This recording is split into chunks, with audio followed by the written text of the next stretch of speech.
It's in the game.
Hello guys and welcome to the National Championship Season 7. This is Sekaiichi and with me we have Matthews. So what's up, man? Yeah, back in the studio yet again. Yeah, I've had that hardness to actually speak a little bit because it's been some months since since my last time in the studio. I think it was like 3 months. 3 months, yeah. Yeah, man. 3 to 4 months. It was a long time ago. Yeah. And it feels so good to be back. So how do you feel coming back to studio, and how do you feel when you are in a player stage? Well, because you just recently competed in a local tournament, which is in Asahi Gaming Expo 2017. Sekaiichi was also there. So if you guys miss him out, then it's your bad luck. Yeah, I've been focusing on being a player for some time now. So I think it was a good experience. It was a good approach to focus on being a player at some point. Especially after getting to know that I think I've stepped up my game a little bit with the recent ups a little bit. When I think the 3rd place finish in Road to Vietnam was a big thing. So I think, okay, how about I focus a little bit more as a player? So I train a little bit more, and then I put aside some casting jobs a little bit just to focus on that. And then I played in Slang or Cyber Games, and then the National Championship as well, perhaps. You've seen me play live before. And then play in the Asahi Gaming Expo, where obviously it's your first ever outing as a solo caster. Yes, as a solo caster, man. That was my first How was it actually? How was it? It's your first tiring.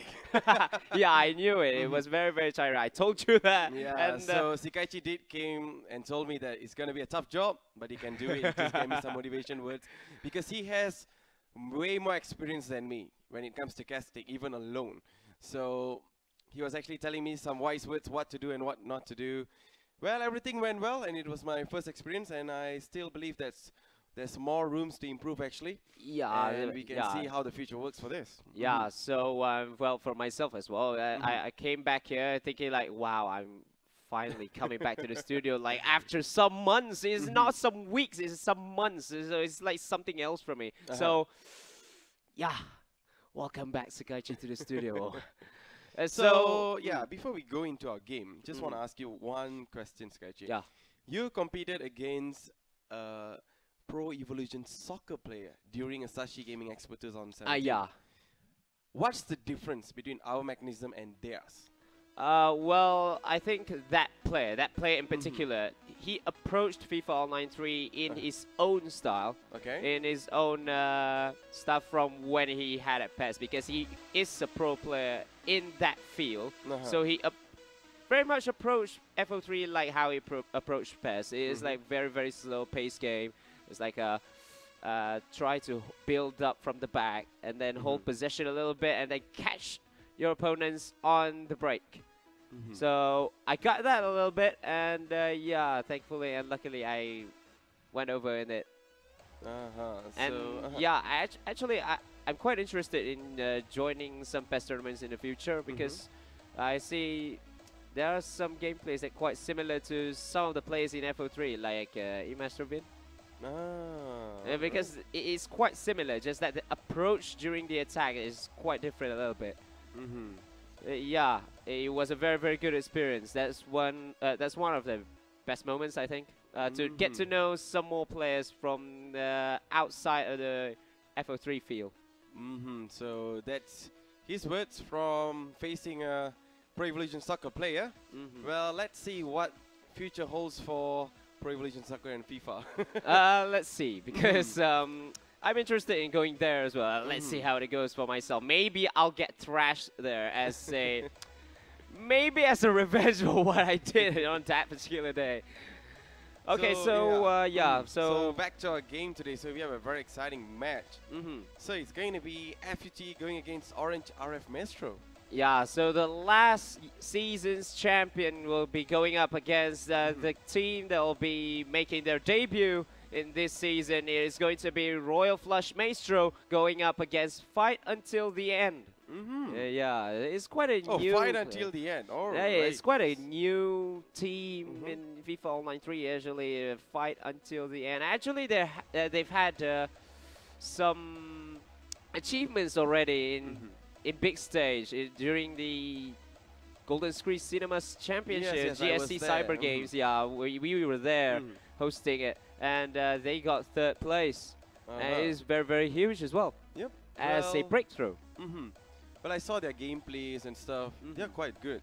So I guess they have stepped up. Yeah. And maybe let's see how they're going to perform in National Championship. Yeah, and especially when your debut game will be up against last season's champion, which is very, very huge. It's going to be intense. Yeah, we're going to see the defending champions going up against the new team from the block. Yeah. So let's see who will be playing first. It is going to be the fixture of Group C between Fight Until the End and also Royal Flush Maestro, to see who will be joining the 2 other teams, which are... It's actually EIA, it's not LX Sibunche. I heard it. It's actually EI Artistica, EIA, I Bunche, and also Gifts. And we'll see who's going to be the 3rd team to feature in the National Championship Finals for this season. Is it going to be F.U.T.E? Is it going to be Royal Flush Maestro? Or the other team, which is going to be Royal Flush Azuri Crow from Singapore?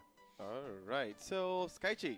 So our first game, where we will be seeing Sawadee Crab from Fight Until the End, and we will be seeing Orange RF Maestro's Pearlist Team Junior. What are your thoughts? Well, I've seen Sawadee Crab play, and he has this big love, a big adoration to big, tall players. Yeah, we see that. It's one of his signature, well, how do I say this? It's one of his own strategy. Yeah, it's one of his own strategy, and it worked very, very well in the GSC Cyber Games, but we never know because this is a tournament account. Yes, it's a tournament account. And it needs to have some sort of different approach this time around, but maybe, we never know, because we have some very, very tall, good players in which can be used in tournament accounts as well, like Luka Toni or Ibrahimovic. Or Matthew Botman, Paul Pogba. We'll see how will he approach this situation and also this tournament. So for Sawadee Crab, yes, he's a very, very good crosser. With I think his timing of headers is one of the best in the game as well, because I've seen him use some normal players as well, and he times them very, very well, the headers. Whereas Pearlist Team Junior, well, we know so well about it. We know so well about his ability, about his ball controlling ability, about his skill moves and all that, which defines him, which defines Pearlist Team Junior very, very well. So it's going to be a very, very good matchup, considering that these two came from the northern region. Sawadee Crab is from Kedah, and Pearlist Team Junior is from, obviously Pearlist as well. But he already put his name. Yeah, I put his name there. I'm Pearlist. But he defines Pearlist, and I am Pearlist. That's why he said about it. So is going to be a very, very interesting encounter, considering that they're from there. Maybe they've met each other many times before in certain tournaments, because I don't think Kada and Perlis, they're not really that far out. In terms of if they are having open tournaments, they might be meeting each other in there. So we'll see how it goes. Yep, so currently guys, we're still waiting for Sawadee Crab to actually accept the request. Oh my goodness me. It's So not even GMs accepted a and friend request there. So his teammates, his teammates or marshals there, please tell him you're playing. Yes, your match. There you go. He just heard us. Yeah, he heard us, and let's see how it goes. So the first game will be between Fight Until the End and Royal Flush Maestro, and then Azuri crew will be going up against Fight Until the End, and the final game will be the clash of the RFs between Maestro and also Azuri crew. I'm just gonna say some words to Police Team Junior.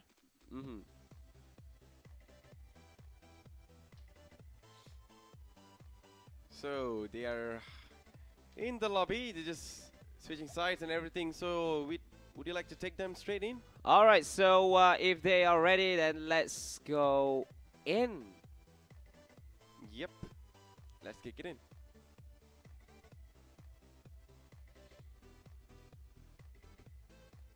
All right. So this will be the lineup for both teams. Yes, like I said, it's a tournament account, all +1. And let's see how Sawadee Crab will approach this game. He'll be using a 5-2-3 or maybe 5-1-3-1 formation. Better check and go.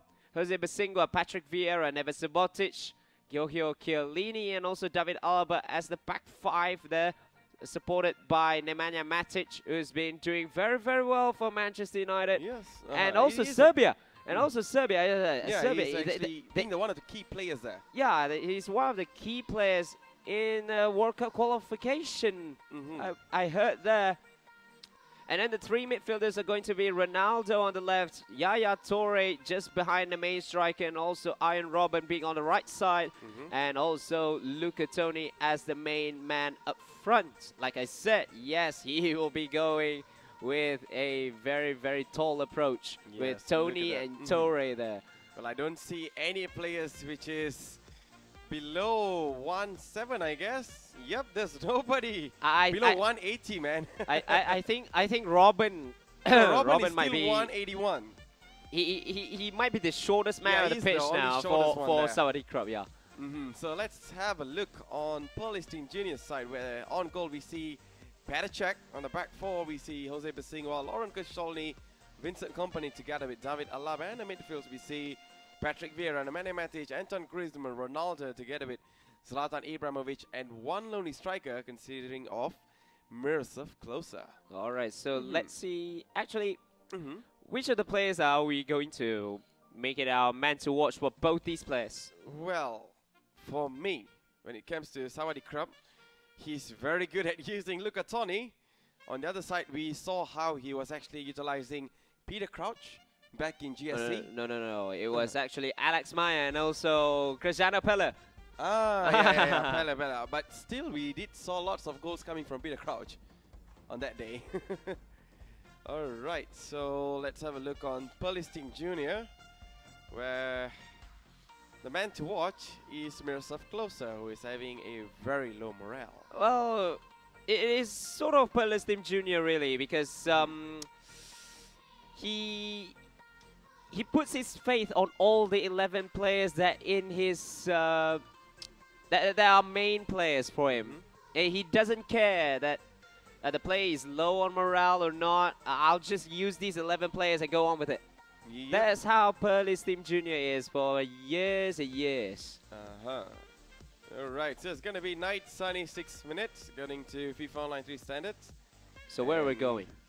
We're just going to go to... Where should we go, huh? Let's go to London Stadium. London Stadium, where West Ham United is playing right now. And actually, they're not having the best of results in their own stadium, actually. It's like, it's the same as Tottenham Hotspur. They're not having the best of results in Wembley, but now they're playing their home games at Wembley. It's sort of very, very funny thing now. Yep, because maybe the different atmosphere or something, although they consider Wembley as the home for now, but then it cannot be like how they played in White Hart Lane. It is their home stadium now, but they have a they had a bad record there. But so it's sort of funny, but well, that's how the Premier League goes as far as the league is concerned. All right, so that's a quick look on the lineup. So we see Luca Toni there leading the attack for Sawadee Club. The captain himself. Yep, and we see on the Colombia side where Police Team Junior leading the attack together with Miroslav Klose and 4 deadly players at the back. All right, so Sawadee Club with the Barcelona kit will be attacking from left to right, and Police Team Junior, as always, with the yellow Colombia kit, will be starting from right to left. Here he is with David Alaba. Singwa trying to channel the game of play. Here is Robin, but Singwa going on the overlap. Yes, now the chip pass, nearly lost the ball, and now he's losing the ball to Police Team Junior. Nemanja Matic passes it to Jose Basingwa now on the right side. Body feint backwards there, passes it back to Patrick Vieira, and now it's Ibrahimovic, gives it to Klose. Klose. Oh, getting closer to it. Nah, still outside now. Oh, look at that, Sekaiichi. Oh, that's nearly a good move. That's a fabulous move there with the roulette, getting past one defender. But now here's a corner for Police Team Junior, and the goalkeeper comfortably catches the ball. But that was a very, very good start for Police Team Junior with that roulette. Nearly did there with a driven shot, but the defender blocked it. Yep, so right now we see Jose Basingwa. Still Jose Basingwa going left and right, couldn't find his right man there. Now Yaya Toure towards Luca Toni there. Back passes there to Iron Robin. Still Robin now, switching sides to David Alaba. Back to Iron Robin again. He has options towards his right flanks, but still choose to play in the middle. Back to Alaba. Ronaldo towards Yaya Toure. This is getting dangerous. Yaya Toure now goes for the cross. Toni! What a goal! Goodness me, that's what I talked about. Sawadee Club's game very, very well there. He's using that flanks, and Yaya Toure with a fabulous cross into the head of Luca Toni. 1-0 for the captain of Fight Until the End. Sawadee Club is in the lead against Police Team Junior. Fabulous goal, 1-0. 1-0 right now, going in the favor for Sawadee Club. So right now, Police Junior on ball with Nemanja Matic. Matic running towards the forward now. Back to Miroslav Klose. Klose finds Patrick Vieira. Still Vieira can go for a shot from here. That's a brilliant goal. That's a powerful shot there by Patrick Vieira. Never mind the weak foot there. He's only had that 3-star weak foot, but I don't care. I'll just put this into the bottom corner. What a powerful shot there by Patrick Vieira. Look at this. There. Look at that. Stop and move, stop and move. What were the defenders doing there, Sekaiichi? They were stunned. Well, they're stunned first by the stop and move predicament by Patrick Vieira, and then just that shot that couldn't be blocked at that final moment, and the goalkeeper was outstand it. Yep, so the score is right now 1-1. Nothing separates between these two players. Well, talk about reaction. Now it's Toure. Toure can go for a cross here. That's a very good shot. That's dangerous, man. That's a dangerous finesse shot there by Yaya Toure, but, well, it went high and wide. Well, it's funny how the goalkeeper was just looking at that, because he himself couldn't predict that it's going to go in or not. Oh, that's a good ball for Miroslav Klose, but well defended there by Sawadee Club into the hands of the goalkeeper. Now we are approaching half-time in the first game of the day between Sawadee Club and also Police Team Junior. 1 minute of added time given by the referee is now David Alaba. Alaba for Matic. Matic back to Alaba. This might end pretty soon here in the first half, and now it's Matic again. Ronaldo.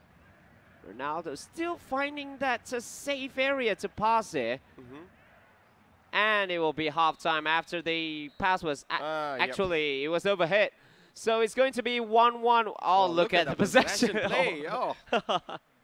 It's going all in the favor for Sawadee Crab at the moment, because looking at my sets, you can see the defense and also the midfields for Police Team Junior are not that effective yet.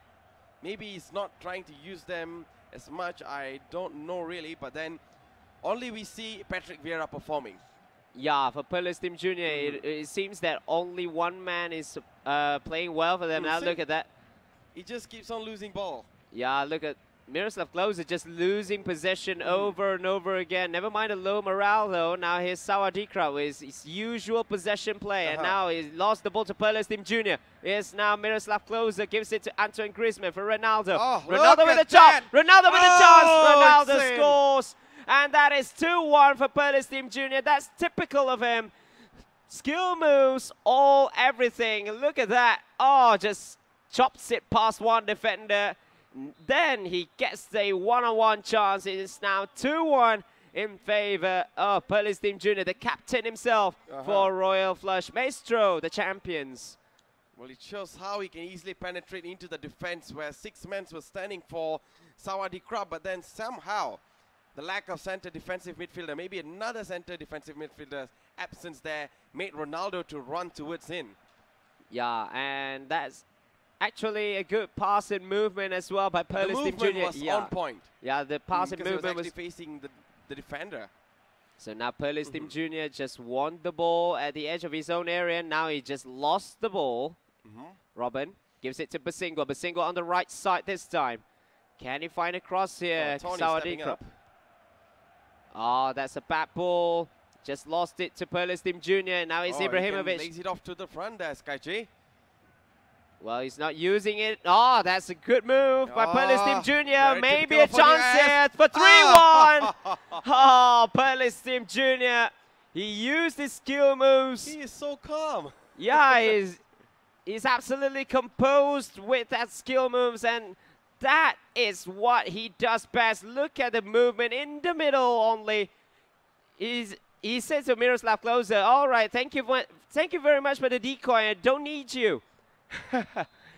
Well, those skill moves there gives him a 3-1 healthy lead against Sawadee in this first game, which is absolutely down to the perfection, actually. Yes, it's just perfection. So right now, Yaya Toure, look at Tony for Sawadee Crab. He should not be losing possession at a very crucial moment. Only has 15 minutes left on the clock. Back to Nemanja Matic. Finds Ronaldo, gives it to it. Look at Tony. Still look at Tony. Tries to hold the ball, even though there's lots of defenders, but then loses the ball to the defender there, Sekaiichi.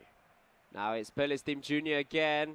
Let's see what he has more in his arsenal. Now it's closer. Closer for 4-1. That's it. 4-1. That should be that. Police Team Junior with the 4th goal of the game. He showed his class. And we are still in the first game of the stream. And we have seen someone being so clinical already. Well, I have to say, even though you might have the tallest players, but then coming from an experience from Police Team Junior, I would say he really knows what to do.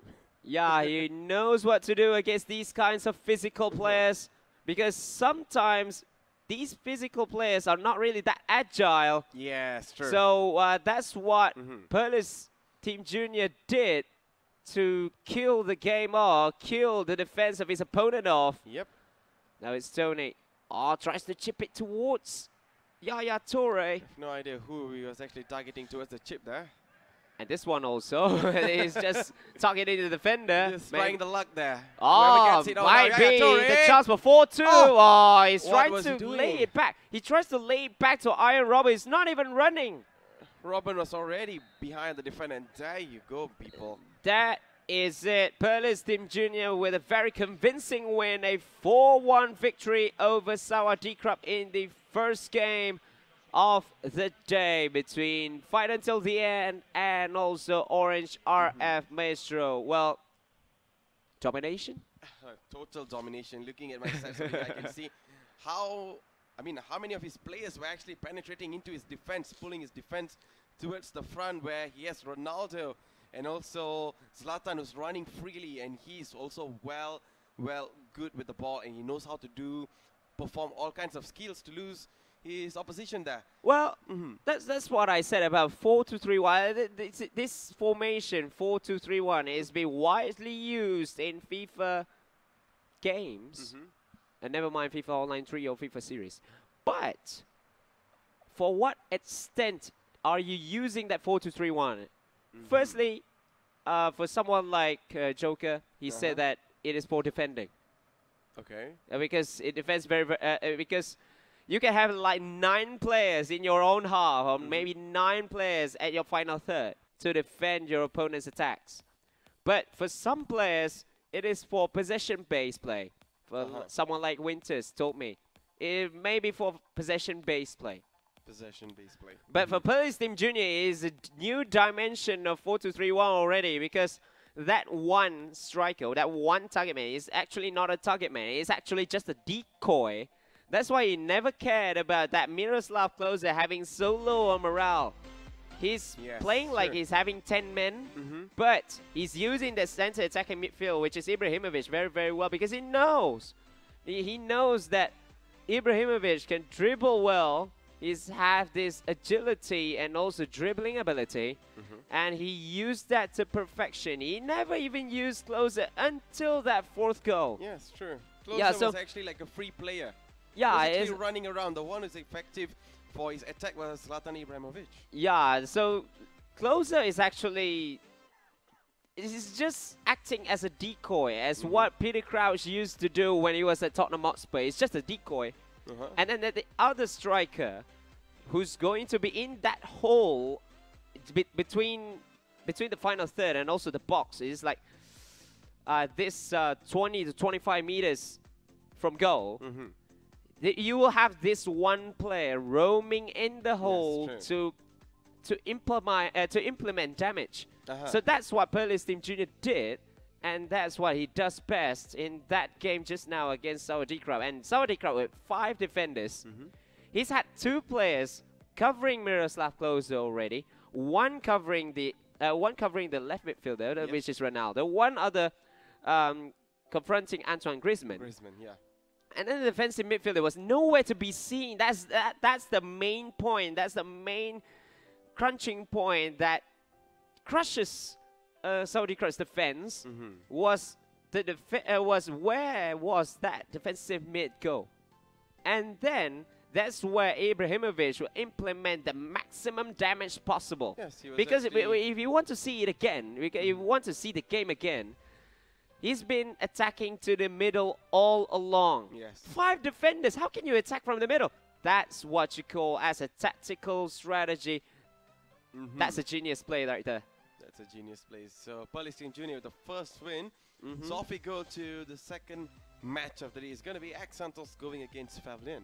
So it's X-Santos going up against Faithlyn. Faithlyn actually, who had the 2 kills that gave RF Maestro the championship title over E-Master last season. I was there hosting the event in IOI City Mall in Putrajaya. He beat Alex and he beat Arroyos en route to become the champion for NC Season 6. So he'll be going up against another new player in this scene, which is X-Santos. So let's see if X-Santos can actually conjure up 1 win, at least, avenge his own captain, his own fallen captain, who's been falling really, really hard to a tactical gameplay by Faithlyn Jr. just now. So, yeah, let's see what will happen next. X-Santos has for us. So right now I'm still thinking, should we follow this to see who is going to be home? I think we'll let the losing team choose this side now. So maybe X-Santos will be choosing this side. Let's see if he will choose home or away. Alright, so I guess they are actually... Alright, everything is good. So let me ask them if they're ready, and we can take the people straight into the main lobby. All right, so I think both of them are ready. Let's go into the game between X-Santos and also Faithlyn for fight until the end against Roy Flash Maestro.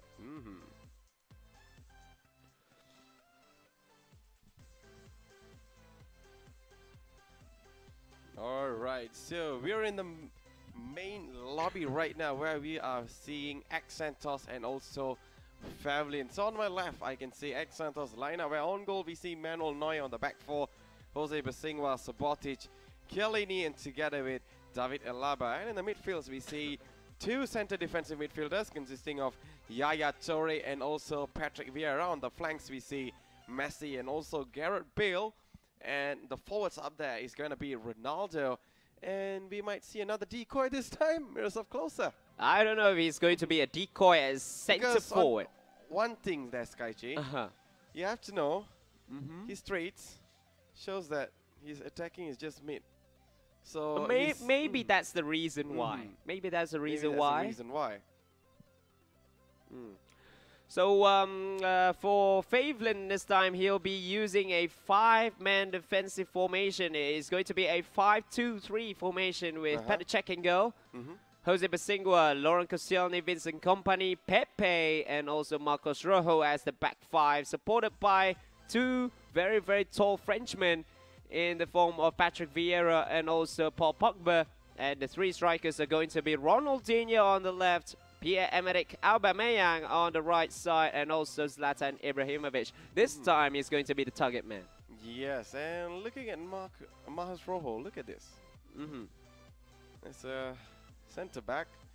He can have 100 on his stats, but then over here he's being deployed as a left wing back. Well, for me, what are your thoughts? Well, for me, to see Marcos Rojo with his dynamic ability on in defense, he can be anywhere. Actually, he can be as a left back, he can be as a center back. You've seen him being deployed as a left back for Argentina so many times, but at Manchester United, you're back at center back. You're back at center half. He was very impressive on the left back position back in 2014 World Cup. That is where Manchester United went and approached for him. Yeah, and paid loads of money. I was actually impressed with his gameplay as well during his Argentina gameplay. But then now, the question is, he's being deployed as a centre-back in Manchester United. I don't really watch Manchester United games, but what do you think? Is he effective in that centre-back? Or he's still way better in his original position, which is left-back? I don't know, because it is different ball game already in terms of how Argentina plays and also how Manchester United plays. For Argentina, why are you screenshot that for? Screenshotting that for? Well, in Argentina, they always use wing backs who will always go high up to send crosses into the area, or maybe should I say low crosses or medium air crosses, like how Marcos Rojo has been doing very, very well for Argentina, and that is plus sign because he's very good there. But in Manchester United, as a center back, you need to stay very, very deep. You need to only come where the striker is coming at you. And that's what Eric Bailly and Phil Jones are doing so well this season. It's like they push back. When the striker comes, or maybe when the killer pass is going to come, that's where you come in. But I don't think Marcos Rojo is effective being that way. He's more sort of a physical player who always comes to challenge for tackles as a center back. So might as well give Jose Mourinho something to think. Maybe you should put Rojo as a left back this time after this and not implement Ashley Young. But Ashley Young has been playing very, very well. So I think I think he'll start again tonight against Liverpool. So let's see. So that's a match to watch later. But right now, we are going to see X-Santos going against Faithlyn. Yeah, so this is going to be the game to watch now. So right now we see X-Santos will be starting from left to right in a Tottenham Hotspur white kit, where Faithlyn will be starting from right to left in a Cardiff City blue. So right now on ball is actually X-Santos to the likes of David Alaba, where you will never see him in Tottenham Hotspur. So Gareth Bale now. Bale there, still Bale, back to Jose Basingwa. And Jose Basingwa is actually stepping up his game from the back now. Patrick Vieira, who scored for Sawadee Club in the earlier game. Now Miroslav closer. Back to Bale again. What do you think of Bale there, Sekaiichi? How many years he has in his legs more? Because he's been having a very bad rating at the moment for. But never mind to that. No. That's a bad mistake by the goalkeeper of all players to make mistakes. What was the goalkeeper doing? Of all the players to make mistakes, it's not a goalkeeper. I've been knocked out from a Sashi tournament thanks to a goalkeeper mistake which is not being done by me. And now X-Santos might face the consequence of a goalkeeper error which he did not do. Now 1-0 in favor of Faithlyn thanks to goalkeeping mistake scored by Zlatan Ibrahimovic into an open net. Tragic goalkeeping. If that's the goalkeeper in real life, I doubt he'll be playing anymore. So now it's Bale for Santos. Gives it to Basingwa. Basingwa tries to penetrate the middle of the defense. Now he wins it back here with Messi. Now X-Santos going to the left side this time. He got past Pogba. That's a good cross, but headed away by, I think that was Lauren Koscielny, and cleared away by Faithlyn. Basingwa gives it to Patrick Vieira. Now he's on the center midfield. He loves doing this. When he has the lead, he'll just keep possession. He knows that 1-0 is already enough for him to win the game. Well, never mind mistakes. And if he can bang in more goals, then it's a bonus. Yeah, it's a bonus. Now it's Ronaldinho on the left side. Ronaldinho passes it to Patrick Vieira, goes even higher up. And now it's Rojo for Pogba. Pogba chips it towards Ibrahimovic. Tries for that fake shot. Tries to get past the last defender, but it didn't work out. And now it's X-Santos just loses possession cheaply there to Faithlyn yet again. So most of his attacks are actually coming from the left flanks there, Sekaiichi. He's using Ronaldinho and also Patrick Vieira really well, and also trying to get some key passes inside the box. Well, that's the beauty of you keeping possession, because you frustrate your opponents, and then so his attacks are mostly from the left side. Yeah, and then when you keep possession like this, your opponent is deemed and doomed to make mistakes. Yes, true, and you can't even say it's going to be a back pass or something because you're actually playing in his own opposition there. Yeah, so now it's Ibrahimovic just before the end of the first half, perhaps might be the second goal for Faithlyn now. Now it's Aubameyang, the captain version, all right. Aubameyang passes it to Pogba. Pogba for Vieira. No offside there actually for Pogba just now. Now is Basingwa on for Aubameyang, lays it off towards Pogba, headed away by Vieira. Now it's Vieira for him again, tackled by Vieira. Another Vieira from the other side. So that's half time. So there you go, 45 minutes of action has come to an end, and we can see how Faithlyn is having time of his life with the Cardiff City Blue Kit, where we can see 58-42 on possession play, where most of the attacks are coming from the left flanks through the likes of Ronaldinho, Vieira, and also a few other forwards towards the front there. And this is the goalkeeper biggest mistake. What are you doing, goalkeeper? Oh my God. That's atrocious. To say the least. I have no words to say for that, Sekaiichi. So this is the second half between X-Santos and also Faithlyn. Faithlyn with the Cardiff City Blue will be attacking from left to right, and X-Santos with the Tottenham Hotspur white kit on the right side of your screens right now. Guys, this is the National Championship Season 7, round robin number 3. So now it's Faithlyn with the ball with Vincent Kompany just holding possession. What happened to Vincent Kompany though? Why is he not playing in Manchester City anymore? Oh, well, perhaps is he injured or something? Perhaps the two centre halves that are playing for City right now are actually better than him. Oh, so you perhaps so. Perhaps so. Mm-hmm. Because I know Otamendi has been performing well. Yes, he's brilliant. Yeah, and who's the other centre half again? Who's the one? Oh, now it's Faithlyn with a chance for 2-0. That's it for Zlatan Ibrahimovic yet again. Possession play worked so well. And that is it. The fake shot and straight away a driven shot into the far corner. 2-0 for Faithlyn. It shows that they are showing their intent and also their desire coming up as defending champions for this season. What a play there by Faithlyn. 2-0 up. Yep, he's just still keeping up his standards there. As what we were actually thinking, who's the centre back for Manchester City? And that's where the second goal came in. That is really funny, but all right now that X-Santos needs to do is actually cover up his flanks. Covering flanks, yes, and also flanks are so open, where Faithlyn is having a very comfortable attack from the side. Yeah, and that's where you bring in key passes inside the box that is actually shutting everything actually down. There's no crosses coming in. There's no crosses. He just goes through the flanks and go for the key passes. Either it's going to be Zlatan Ibrahimovic or someone, and he just shoots.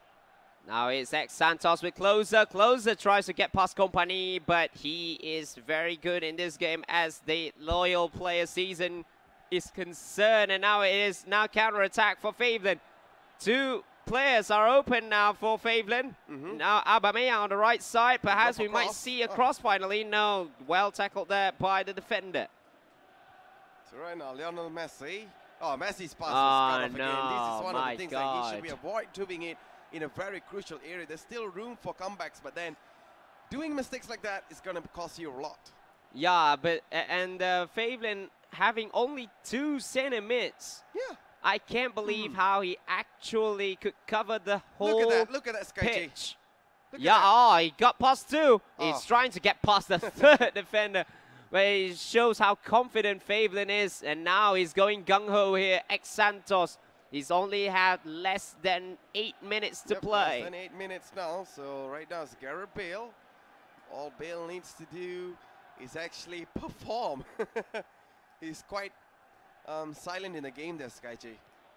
Yeah, now it's Azuri. Look at the defense. The defense is rock solid. It's a 5-man at the back, actually. He's trying to get past the flanks, but not working for him at the moment. That's a good ball for Ibrahimovic. And this time, the goalkeeper didn't make any mistake. Or maybe not. He just gives the ball back to the opposition. Clearance still goes back to the opposition now. Zlatan Ibrahimovic, who just scored a beautiful goal. To Ronaldinho. That finesse is not going to work from that side. That's an awkward finesse with that left foot. If that is a right foot, then maybe it's going in. Maybe 75% is going to go in if he uses the right foot and not that one. So, well, both of them are calling GG already. So it's going to be Faithlyn taking the second win. It is 2-0 in favor of the carry, I should say, of Royal Flush Maestro. It's definitely carry because we see first game being won there by Palestine Junior. And there we see the attack was so brilliant. But looking at Faithlyn, he used his flanks so well. Yeah, he used his flank. Actually, you can see that as a possession play. But when it came to the extent that, okay, I found the hole. But this time the hole is not in the midfield. The hole is in the wings. Yes, the wings. And then from the wings, he's not crossing because he knows that his opponent knows how to time head as well. All right, I'll just make some simple passes into the middle and try to open a little bit. Because when Faithlyn does that, when he goes to the wings, one player or perhaps 2 will come in trying to cover that up. Why I always see that came from Aubameyang and also Ronaldinho. Yes, Ronaldinho and also Aubameyang. When these 2 are actually with the ball, you can always see that actually 2 players are coming in for X-Santos, and that's not healthy defending wise because it opens space into the middle where you can cut in and easily cut in when one hell of a fake shot can actually, well, burst everything down. Yeah, that's because there's a huge hole. If you see that second goal again, there's a huge hole in defense after that fake shot. Actually, there was no defender there. There was no one home. Yeah. But the hole was so big that yeah, you don't actually have to perform that skill move at all to just have a shot on goal. I have free shot on goal. Yeah. So for me, that's a free shot as well. But that second goal, but for that first goal, that was pure goalkeeping error. I don't know what to say anymore about that. So there you go, the second match of the day where X-Santos went against Faithlyn, and we see how Faithlyn was superb in the flanks. Well, we are going into third game right now, which is going to be Red Bull 08 going against John Malaya. Yeah, so Red Bull 08, one of the new players coming in as well. But I see that he is very hardworking. He's a very hardworking man in terms of improving his gameplay, especially his defense. And he participated in some very far tournaments coming from Kedah. Actually, he's gone to Perak to join the Perak Open there. And he came to Kuala Lumpur 2 weeks to participate in Asahi Gaming Expo, where he got knocked out by the eventual champion, which is Nyamachi A1. Oh. Well, we have a good name for him, Mall King. Well, Mall King, I don't care. He's won 3 or 4. 4. No, it's 5. In mall. Oh, in mall. In mall. I think it's probably 3. 3. The 3 in-mall tournaments. But let's not talk about GA1 right now. Let's talk about Red Bull 08 and also John Malaya. John Malaya, as we all know, he's very good in dribbling. And he's very lethal in performing some moves in that final third. Where he can easily catch the opposition defense off guard. And, well, he'll have some easy shots on goal, or perhaps some beautiful goals as well. So before the game goes in, so if they're actually watching from our analysts, we see how Police Team Junior penetrates in the middle and how we see Faithlyn going through the flanks. And also cuts in. Yes. So maybe from our analysts, you can already decide what's the next strategy. So this is the first time we're doing this, Sekaiichi. Yeah, that's the first time. That's the first time I'm doing that actually, because going into tournaments, actually some players came and be like, hey, help me, I'm playing. So that's where I can learn some more about how to analyze the game, and then I'll just tell them, hey, you need to do this. Hey, don't do this. Hey, don't open this.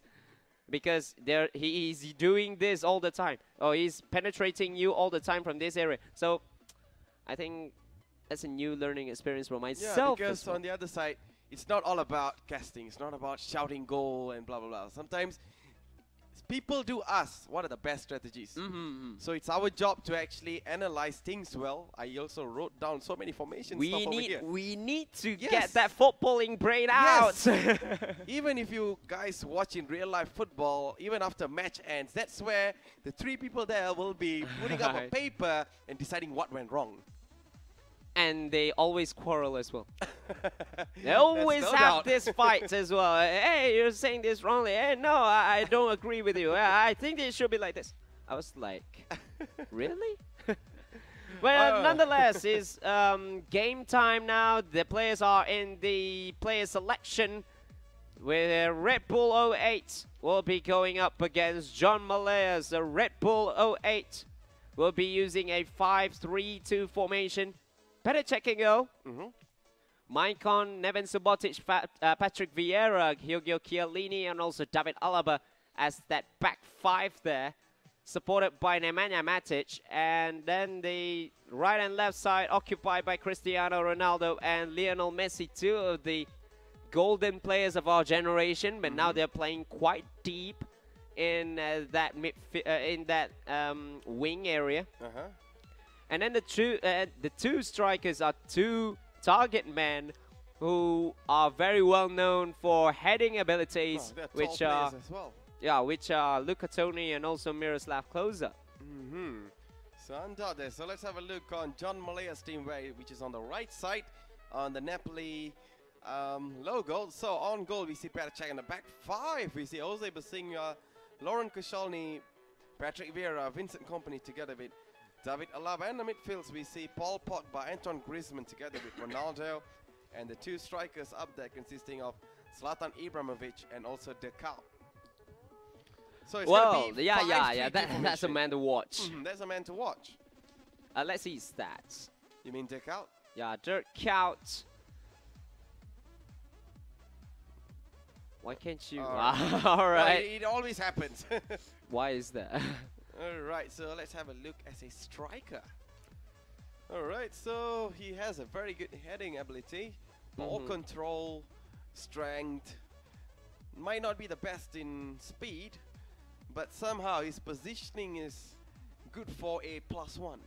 Well, actually, for a +1, that kind of acceleration and sprint can easily hunt defenders down. Yeah, true. And also some hunt balls down as well. And with that 184 centimeter tall, he actually has that power header technique. Not in this season, actually. Oh, not in this season. Yeah, it was in World Cup 10 version of him, which has power header, but it's shorter 1 centimeter. This is what is interesting in FIFA Online 3. That 1 centimeter matters, but what's funny is this Dirk Kuyt is the earlier version of Dirk Kuyt, and it's 184, so and that World Cup version has a 183. I don't know. Does someone get shorter over the years?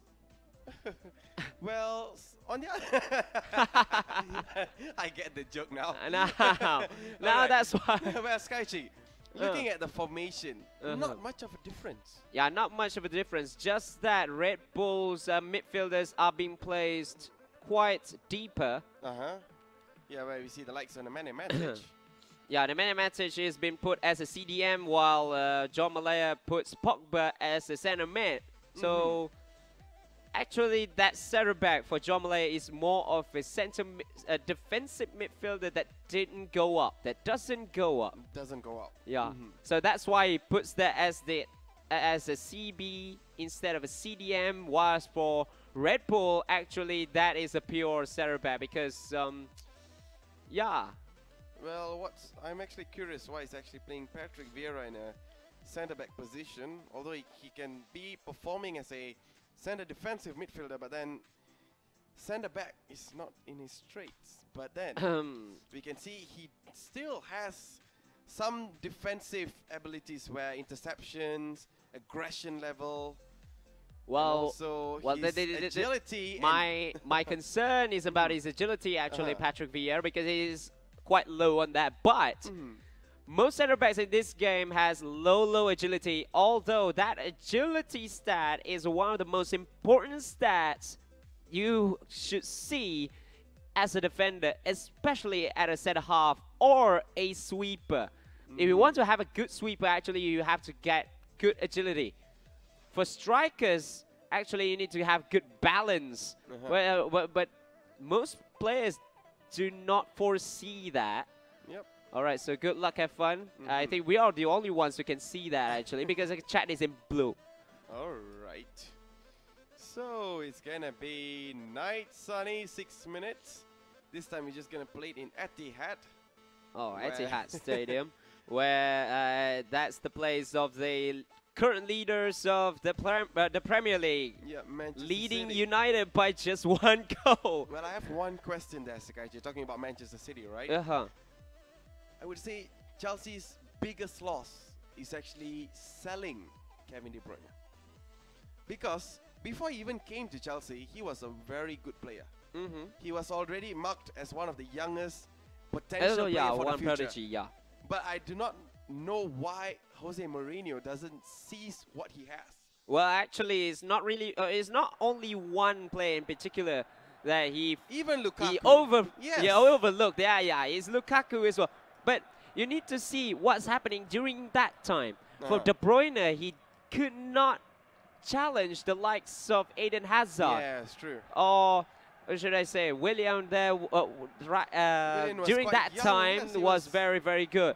And Eden Hazard as well. So where do you put Kevin De Bruyne? If you want to put him as an attacking mid, you have Frank Lampard that time. Yeah. So there's no chance for someone like De Bruyne, for someone new to come in. That's why he's been sold to Wolfsburg to get more first team plays. And when he finally goes up, when he finally steps up to the plate, it's not Chelsea who's buying him, it's Manchester City. So it's Manchester City's profit, actually, because you have someone who's been deemed as a prodigy, who's been not been playing, and when he plays, when he improves, all right, I'll just snap it for money. Yeah. That's what Manchester United does with Lukaku as well, because that time it was Drogba's time. Yes. And then it was, and then it will be Diego Costa's time. So where do you put Lukaku in? True. So that's a change of generations there. So right now we are back into the game where we almost see our first goal. That's almost the first chance there for Red Bull 08 attacking from left to right with that Cardiff City red kit. And John Malaya from the right side now with Napoli Sky Blue attacking from right to left with Paul Pogba. Pogba? Oh, it's trying to do that dribbling ability again. It's Aubameyang. Aubameyang with the tussle! What a block! What a block. What a block. Very crucial block that was. Now, through the corner. Pogba. Oh, another block. Where the goalkeeper was nowhere to be found. He's just standing like a stone. Now, Griezmann, that's Sekaiichi. Take out. The man to watch, actually. And the ball goes out for another corner. Yeah, actually, one more about Dirk Kuyt. This version is has only 3-star skill moves, while his World Cup 10 version has 4. That's quite funny. Kuyt standing over the ball. That's a good cross headed away by the defender, but now it's Ronaldo. He's been blocked by his own man. His own man there. Aubameyang was actually standing there. And Aubameyang's shot was blocked by the defender that time. And now Red Bull 08 is on a counter-attack. Matic, he needs to actually at least get that 1 point. To get F.U.T.E pumped up for the next game. Now it's Ronaldo. Ronaldo on the right side. He's well known for crosses as well. Maicon. He's playing a very safe game there, Sekaiichi. Yeah, he doesn't want to lose possession because you know how important that was a shot there. Skill dribbling and suddenly a shot coming. Look at that. That was so relaxing. He was not even panicked facing 2 defenders towards him. Ronaldo standing over the ball for the cross. Into his closer! Finally. And a celebration as well. Is the hands in circles celebration, just like what Nemanja Vidic did after he scored a winner against Sunderland some years ago. So 1-0 in favor of Red Bull 08 after the corner kick being done there. Actually, Miroslav Klose was marked by 2 people. Yep, but somehow he still nails the goal in the back of the net. And the thing right now, John Malaya is actually, how do I say this? He penetrated very well at the first game, but then his Red Bull's defense was so good. We saw how the defender was also blocking where the goalkeeper was nowhere to be found at that time. And looking at this, well, right now, what John Malaya needs to do. Yeah, so it's now John Malaya on the attack on the left side. It is now Paul Pogba. Gives it to Aubameyang. Back to Pogba again. Aubameyang continuing to run. Pogba still maintaining play. That's how he does it in his own game. He has a Bosingwa missed it. That was inches away. Oh my goodness. Well, Bosingwa. Not the best person to get the ball on target, but then that was a very good chance. Yeah, that's a good chance, but he was on his weaker side, actually. He was on his weaker left foot.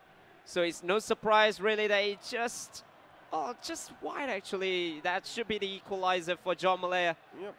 So what Red Bull right now needs to do is just remain calm and also attack safely and also know his possession. Now look at Tony, tries to go in, but then Petacek's the first man to get that, Sekaiichi. Well, that's Petacek, not Manuel Neuer. If Neuer, that might be another mistake.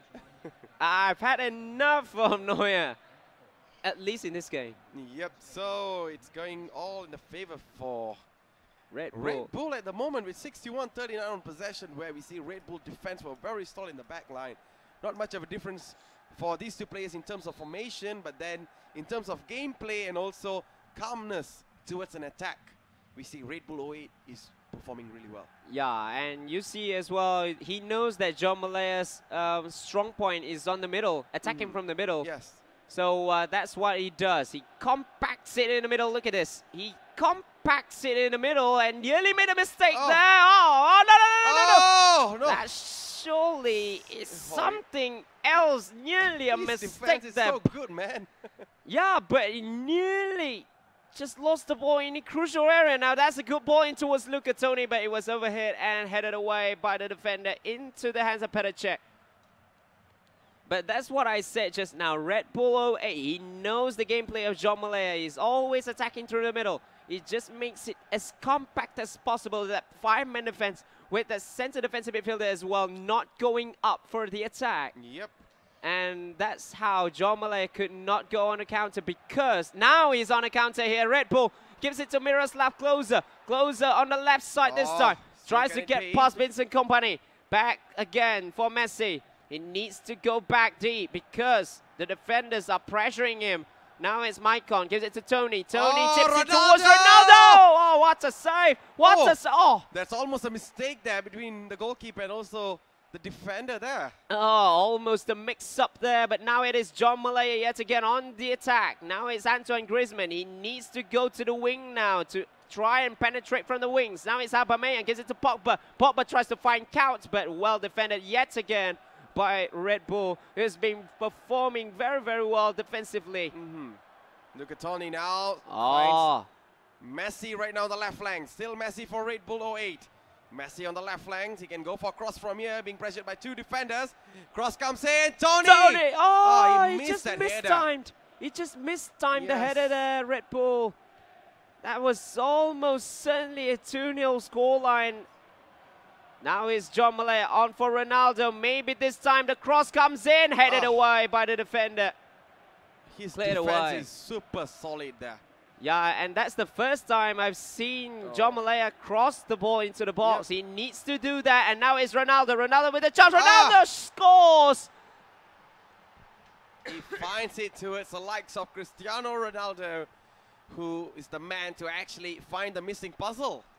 Yeah, and that's 1 second, that one moment that Red Bull opened up in the middle, he just went there and punished the opponent there, which is Red Bull. And now that's the equalizer, 1-1 there, when it should have been 2-0 for Red Bull after that missing header. And now he needs to do it all over again. Yes, and there's 5 only minutes 5 left. minutes left. Look at Toni now for Red Bull 08. Nice Klose on the left flanks. And the ball goes out for a goal kick. Well, maybe a miscontrol of the players there. And it's a soft way to give the ball away. So John Malaya actually needs to change his gameplay a bit there, Sekaiichi, because you know why? As far as I see, Red Bull 08 and John Malaya is actually playing almost the same style of attack. Not much of crosses, but we see few long balls from Red Bull 08, while John Malaya, who comes in from the flanks and cuts in towards the middle. Well, actually, that's how John Malaya plays. He loves to build up, to do the build-up play, but in the center, instead of going to the wings and makes a cross, I see only one cross coming. Yes, only one cross. Yeah, only one cross coming from John Malaya, and that nearly went to goals. And then, that one moment, Red Bull opened up in the middle. He tries to go down the middle again. So that's what John Malaya always does. He always goes through the middle and tries to penetrate the defense. But that's one quality of Red Bull, is that his center backs and also his defensive mids never go up during the attack. And that is how he got the chance to go on the break. Which he done 2 or 3 times, just that he's not as clinical. That's the only problem with Red Bull. This is where the defense was broken there. Look at that. Where? well, Ronaldo went into that hole of defense between like 5 players there. That's that hole. Yeah. That's that hole in which John Malaya needs to really highlight and put that ball there and hope for someone to go down a little bit to be there. And that's where you can score a goal against Red Bull. If you want to go down the middle, of course. Yep, true. So right now, Red Bull is actually having possession, and we are in the first half of extra time, where the score is still 1-1 between John Malaya and also Red Bull. So right now, Sabotic. Still Sabotic from the bottom. Ronaldo to its Maicon. Nemanja Matic. Still Matic now. He has options. The only option is back pass there. Now Maicon. Maybe a cross from here. Cross comes in. Tony. Not again. Headed away by Patrick Vieira there. And now it might be a last opportunity in this half for John Malaya. Antoine Griezmann tries to get past the defender here in Pogba. Pogba scoops it towards Griezmann, but the ball is out of play. Yep. So, So right now, Red Bull 08 needs to change his plays because we already see some tiring legs in the game. Yeah. A fresh one maybe to build his momentum of gameplay even better. Yeah, but what Red Bull actually needs to do as well is that, well, we all know that he loves crossing and his crossing ability is good. And his long passes as well. Yeah, and his long passings are good, but that was only if you're on a counter-attack mode. But if you're on a crossing mode, you need to actually get the timing right and get the ball into that hole bit on that 6-yard line, because that's where the goals come in. Yep. And there you go, 105 minutes, or I would say the end of the first half of extra time has come to an end, and nothing much in the possession play as well, almost balanced there. Well, we see some chances, and right now we'll be going straight into the second half of extra time. So we'll be kicking off our extra time, which is on the second half of extra time through John Malaya. We'll be starting from left to right in a Napoli blue, while Red Bull 08 will be starting from right to left in a Cardiff City red. Now back to Jose Basingwa for John Malaya. David Alaba. Alaba now taking some time, coordinating his attacks now. Back to Patrick Vieira's performing quite well for John Malaya. Guess height matters somehow when it comes to defending against Luca Toni. Yeah, it is, because Tony had good jumping stats, has a decent jumping, heading, and also strength. So you need someone who is equal. Yes, and Patrick Vieira's the man. Patrick Vieira, can be the ideal choice, although he's not a centre back, but it can be an ideal choice. Yeah, that's why they're implementing Patrick Vieira as a centre back. True. So now, right now, Pogba couldn't find the last pass there, and there you go. 120 minutes is so fast. Yeah, because John Malaya has been holding possession until that final moment. Will only he goes for the attack, but he just lost the ball cheaply. And now we are going into the first penalty shootout of the day between Red Bull 08 and also John Malaya. Will John Malaya make a clean sweep, or will Red Bull actually take 1 point back? Well, time to find out right now. Yeah.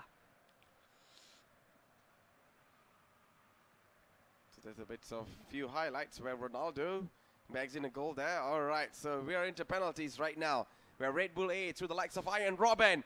Robben now sends the goalkeeper to the wrong side. Yeah, so it's 1-0 now, and now it's Griezmann for John Malaya up against Petr Cech. Oh, what a that's save! A save, man! What a save by the goalkeeper. Brilliant. Now David Alaba. Can Alaba score this? Oh, it's in. It's in. Well, it's the goalkeeper almost was it's just beside the hand of the goalkeeper. Aubameyang scores as well. Now it's 2-1 after 2 kicks. So it's Yaya Toure for Red Bull 08. Toure. Score this one too. Oh, what a save this time by John Malaya. He can equalize this one. Alaba scores. Scores in the middle as well. Petr Cech had no chance of saving it. Ronaldo has a big history in penalty taking. Ah, saved again. Sekaiichi again. I repeat, again. Another Ronaldo, another drama. Let's see. Ronaldo. Oh, Again, another save. Come Two on. sets Come of on, Ronaldo. A set digest of this. Ronaldo misses. And now it's closer. We are in the sudden death already. Red Bull scores. Insane. And this might be the sudden death for John Malaya. He needs to score. This. Or else Red Bull will take 1 point off fight until the end. But it's Ibrahimovic who famously that's into unsavable. the top corner. Into the top corner. I just want to say that he famously missed against Alto Boric last season. Now it's Red Bull who scored as well with Nemanja Matic. And now it is the final kick yet again. This is sudden death number 2. This is sudden death number 2. It's Basingwa, man. It's Basingwa up against Jack. Oh. Into the top corner again, this time to the right side. Top corner goal. Now, Maicon, the Brazilian international. Can he do it? Maicon! Oh, what a save this time by John Malaya. And this kick might win it for John Malaya. It is going to be Paul Pogba. Pogba against Jack. Pogba! Oh, it's in! It's in, and that's it. It's a clean sweep. It's 3-0 for Royal Flush Maestro up against Fight Until the End. And they are very, very healthy now. They are the 3rd team to score a clean sweep in this season's national championship. All of them. Well, Police Team Junior, Faithlyn, John Malaya. But John Malaya nearly. He just missed. he missed a lot. Well, looking at the stats there, where we see nothing much in difference between Red Bull 08 and also John Malaya. That's why the game was really tight, because almost the formation and stuff. Well, Patrick Vieira was a very important role, playing as a centre-back. His height matters when in terms of blocking Luca Toni. And also, the defense for Red Bull 08 was pretty good, but then somehow John Malaya found the missing puzzle. Yeah, he found that hole actually. That's what I said. You need to have a player in the hole to get past these kinds of ultra defensive formations. Yes, true. You need to. On the other side, before we give you guys something, one last thing is where Red Bull 08 didn't time his head as well. Yeah, it should have been 2-0 at one point. Yes. So that's the stats for the last match where Red Bull 08 and also John Malaya end. We have something for you guys. Yeah, we're patiently watching till the 3rd match. Yeah, as a token of appreciation for watching this first game. So we are having this something down here. Yeah, it's going to approach really soon. All right. Go and grab it. It's going to be 10 million EP. Oh, right here. All right. It's so long for me didn't be in the studio, so it's like here. All right. So head on to coupon.fo3.garena.com, log in, and just put this code in. Remember, this code is only valid for 15 minutes. Yeah, for 15 minutes only, and go grab it before the code expires in 15. So we're going to have a short break, and next up will be Fight Until the End, going up against Azuri Crew. So stay tuned.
sports. It's in the game.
And welcome back, everyone, to National Championship Season 7 with me, Sekaiichi, and also Matthews.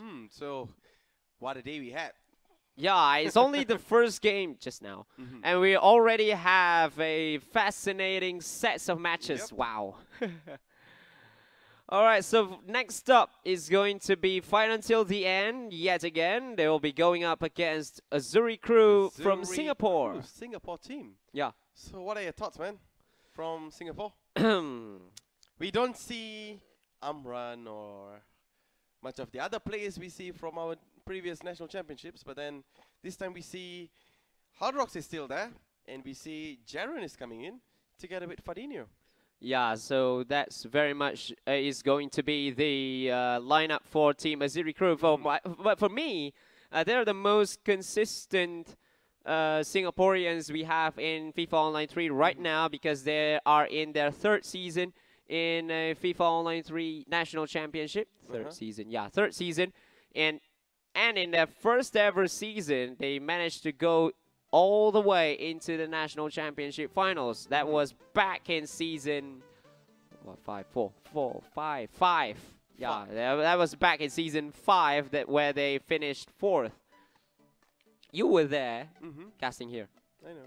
Casting that final. So it's going to be them again making their third appearance in National Championship, going up against the debutants who just got, I should say, got unlucky or got gobsmacked by Fight Until the End. By Maestro, which is Fight Until the End. But they still have a chance to go through, to progress through, if they have their own kind of clean sweep against the Azuri crew. That is actually the logical way of going into these kinds of group stages, because in group stages where you only have 3 teams, you really have to produce some results, and a minimum point of 3 or 4 points is needed to go all the way. True. So we'll be having our first match right now, so it's going to be Hull Rocks going against Samoyed.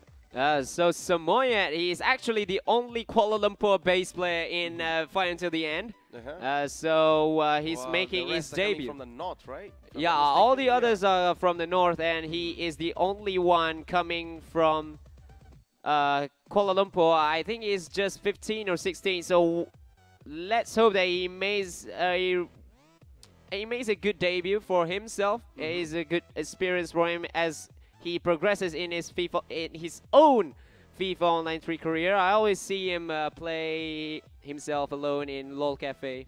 When I was working there, he just came in, play some ranking games, and then go back at 7.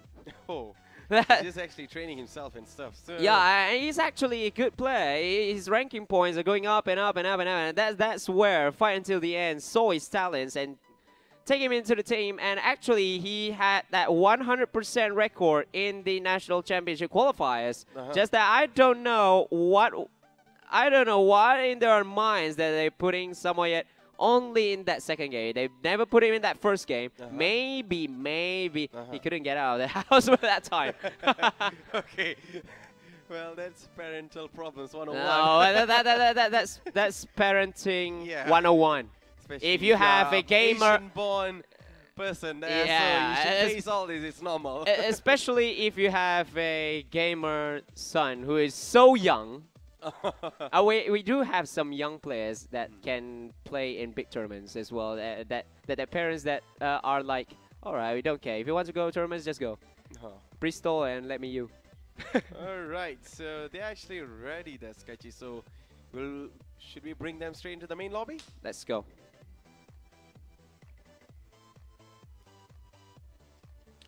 So here we are at the lineup between Hull Rocks and also Samoyed. So Hull Rocks from Azuri crew will be starting with a 5-1-3-1 formation. It is a very, very deep formation by Hull Rocks, where David De Gea will start.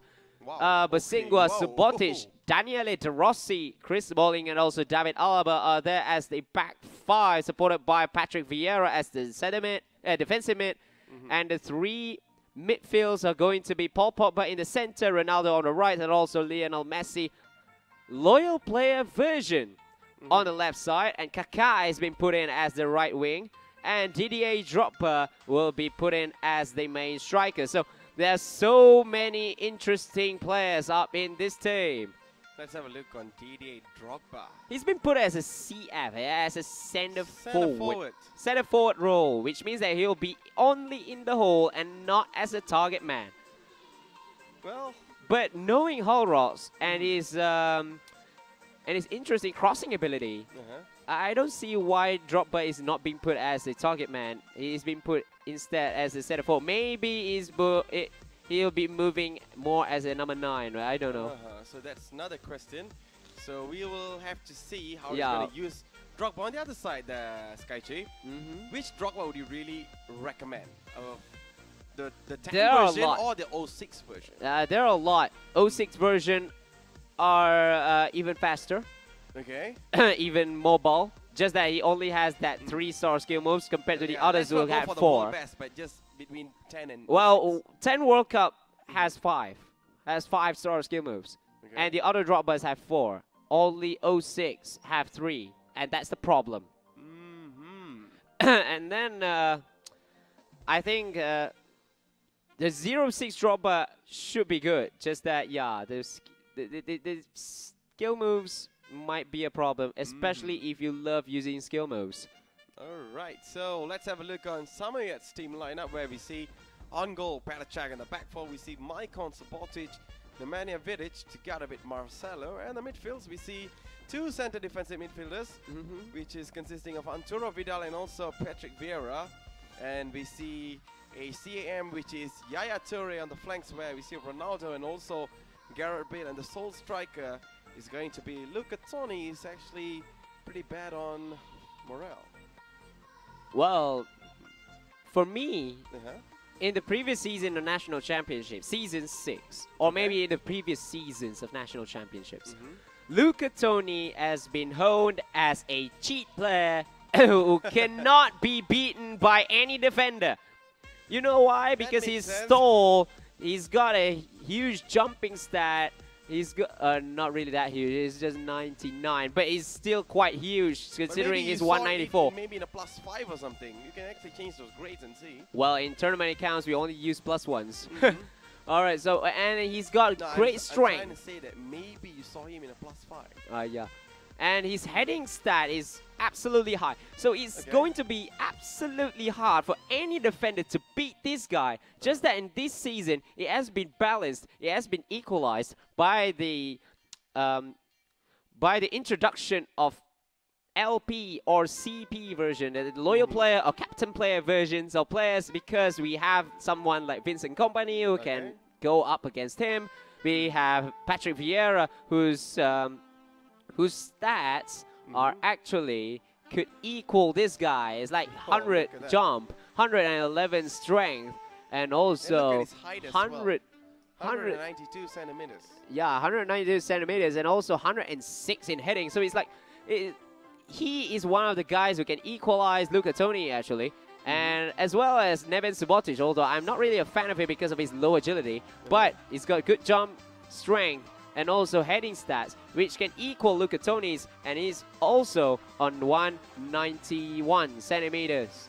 So let us see some more of someone like Ricardo Kaká or also Lionel Messi on loyal player version. I never seen someone using. I never seen any team or anyone using Lionel Messi as the loyal player version. Loyal player, so this is the first one. Yeah, this is the first one. So it's going to be very, very interesting to know and see why. Actually, it's pretty good though. I have him in my team. He's pretty good compared to the other Messis I've ever used. Alright, so it has been Reddit without us knowing it because it's already 240 seconds past, or maybe 300 seconds past. Yep. Yeah, so Samoyed had no chance of saying ready, so we don't care, but well... Well, you gotta follow the in-game rules at times. Yeah, you have to follow the in-game rules now because yep. it's not us who put that. Yes, true. We actually want to see Kaká and also Messi, but we'll see that very, very soon enough about how Hull Rocks will be using a Kaká on the right side as a 06 version, which has 5-star skill moves, bear in mind. Yep. And also Lionel Messi on the LP version. I want to see his crossing stat and also long passing stat, which is perhaps why they chose Messi on LP instead of the other seasons, because most of the players will use Messi on the U10 version because of his 5-star skill rating. Yes. And also 5-star weak foot, I believe. 5-star or 4-star weak foot. So it's like, we're going to see why later on.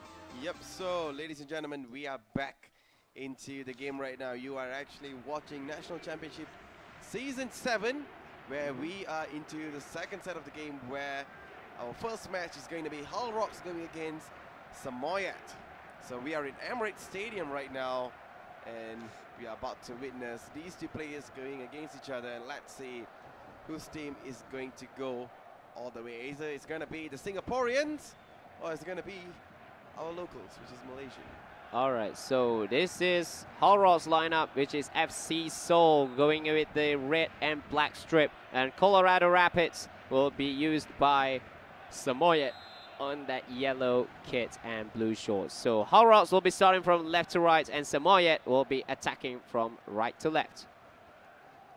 Pogba maintaining possession a little bit for a while, and now is David Alaba. Advantage play by the referee, but he's still trying to get that feel on the ball first before going for any attack. Yep. On the other side, his formation is quite deep. It's very, very deep, actually. Very deep. Even Ronaldo, that's not Ronaldo, actually, it's Didier Drogba is actually playing in a midfielder kind of role, though. Yeah, he's on a center forward role, which is pretty much a number 9 role if you want to see the classics.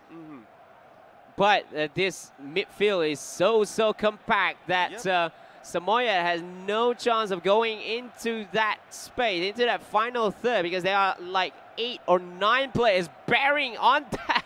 Compacting that final third. Now it's Hull Rocks. He's being pressured there. David Alaba. Jose Basingwa finds Ricardo Kaká. Kaká now. Back to Jose Basingwa again. Still in his lanes now. Still having the possession. Haven't given away the possession yet. Now Ricardo Kaká. Still Kaká. Back to Jose Basingwa. Oh, he almost went against the challenge there. Back to Kaká again. Can go for a cross from here. Still Kaká. Kaká now goes for the pass inside. Goes for the cross. Drogba! Oh! It's in. Well, although it was nearly being blocked by the last defender off the line, but it was actually being smacked into the back of the net. So first blood for Hull Rocks against Samoyed. And look at Samoyed. It's actually going back into the pylon, going back into the goal line, trying to block that, but unlucky for him actually, he went straight into the goal instead of just clearing it away. So it's 1-0 in favor of Hull Rocks, and Samoyed really needs to do something right now. So it's a very different gameplay there by Hull Rocks. Although he's already aligned his place in a very deep role, but then the way he actually played it without losing possession is actually the credit to be given. Well, actually, possession is the key, number 1. Number 2. The crossing and the time header there. Yeah, number 2 is that. Number 3, efficiency in passing and also in finishing. Now this one, he just won the ball in the final third here. It's Paul Pogba. He tries to chip it in towards the third man, just on the edge of the penalty area, but he won himself a corner kick. It's very compact formation there by Hull Rocks. So it's a corner for Hull Rocks. It'll be taken by Lionel Messi. Is he going to take it short? Yes, he's going to take it short in towards Kaká. The cross was to nowhere and easily cleared away by Samoyed, but only into the legs of Hull Rocks yet again. Now it's Jose Basingwa. Back to Kaká, back to Pogba. Pogba lays it off to Kaká. Now it's Pogba again. Perhaps yet another cross, yet another corner is the answer. Yep, maybe through this corner we might see another one. So Ricardo Kaká, he was actually talking about him. Yeah, so he's performing quite well. Yeah, he's performing quite well on that right-hand side. He's dribbling past defenders and that cross actually, which comes to the goal. Side, you say you want to see Messi performing as well. Let's see what Messi got for us. Now it's Kaká, back again to Basingwa, back again to De Rossi. Well, another interesting part is actually the drafting of Daniele De Rossi as a captain version. That's another thing. So back to Jose Basingwa for Hull Rocks. Still Jose Basingwa back to Sportic. Sportic now to Jose Basingwa, still keeping position. Well, he's keeping possession all the way here, Hull Rocks. And yes. And now Messi. Messi on the right flank. Loses ball there against Antero Vidal. Maybe through this throw in there, he needs more support. Well, if you don't have support, then my advice will be just one. Just throw it outside. Drogba. Oh, nearly. Oh my goodness.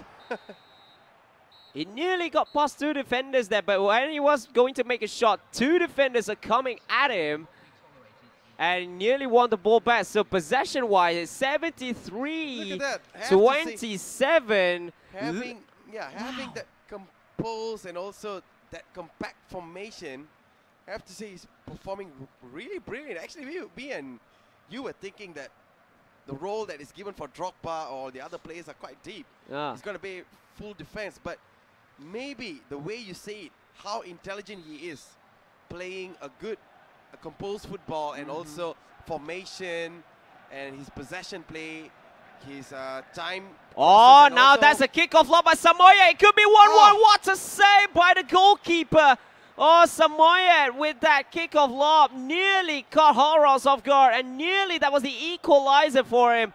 But the chance gone begging, and it came to nothing after the goalkeeper made a brilliant save out of a 1-1 situation. That's the first sudden attack there. Now Samoyed just losing the ball again. Back to Pogba. Won it again. Now it's Luca Toni. He cannot lose the ball because you know what's coming if you lose it. Now he loses the ball to Patrick Vieira for Hull Rocks. Back again all the way to Messi. Gives it to David Alaba. Now he's on that possession mode here. Hull Rocks. Kaká now. Still Kaká. Back to Jose Basingwa. Jose Basingwa there to Patrick Vieira. Paul Pogba in the middle to Patrick Vieira again. Talking about the gameplay for Hull Rocks, I have to say he's actually playing a good possession football, not losing the ball easily there. David Alaba is playing it as safe as he can, and he's very clinical in front of goals as well. Now Messi. Messi goes for the cross. That's a very weak one from Messi. But still, with the physical ability of his strikers, Drogba goes in by the goalkeeper. Punched away by the goalkeeper. Now is the opportunity for Samoyed on the counter. He cannot lose the ball there. Now it's Toni. Toni needs support. Gives it to Gareth Bale, but Smalling was there. Interception yet again, and Hull Rocks will be back on possession mode. Back on possession mode yet again. Now David Alaba. Alaba now for Hull Rocks finds Lionel Messi. Paul Pogba now. Pogba back to Vieira again. Vieira switching sides there to Ricardo Kaká.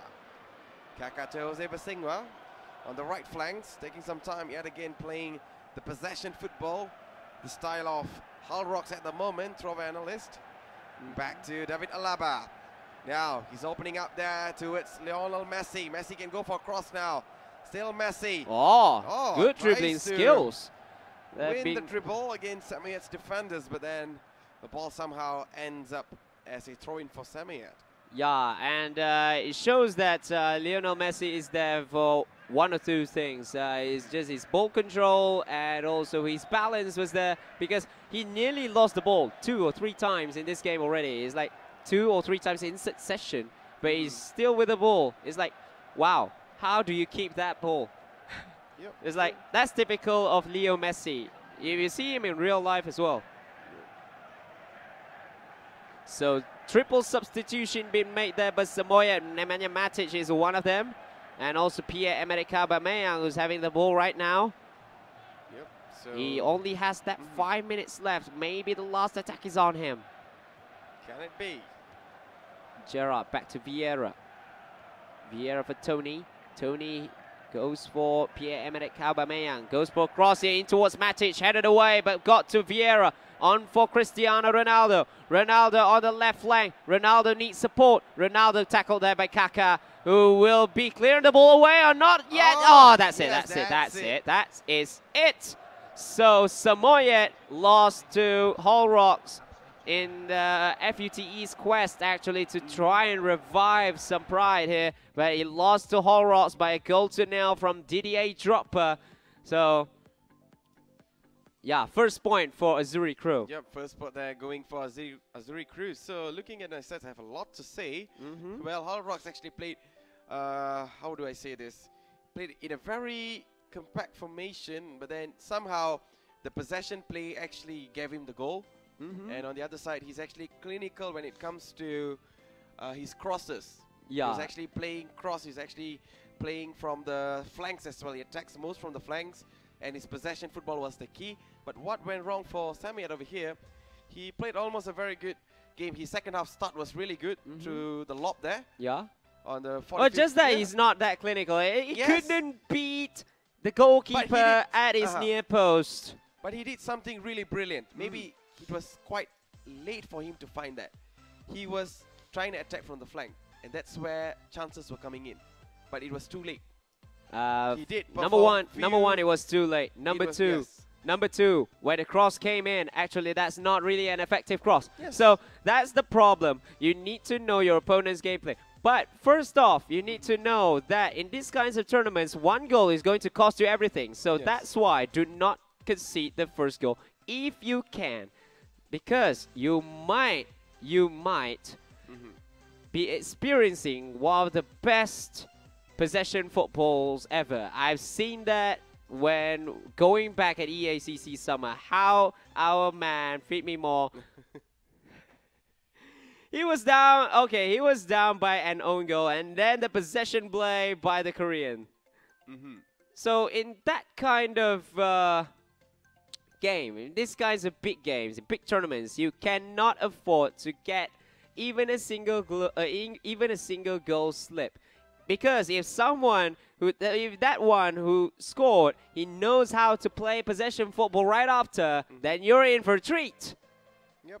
You're in for a big treat. On the other side there, Sekaiichi, we were actually looking why his formation was deep, right? Alright, yeah. The problem right now is Samoyed had hard time to penetrate that amount of defenders. That's not defenders actually. Actually, what is being compacting is actually the midfield.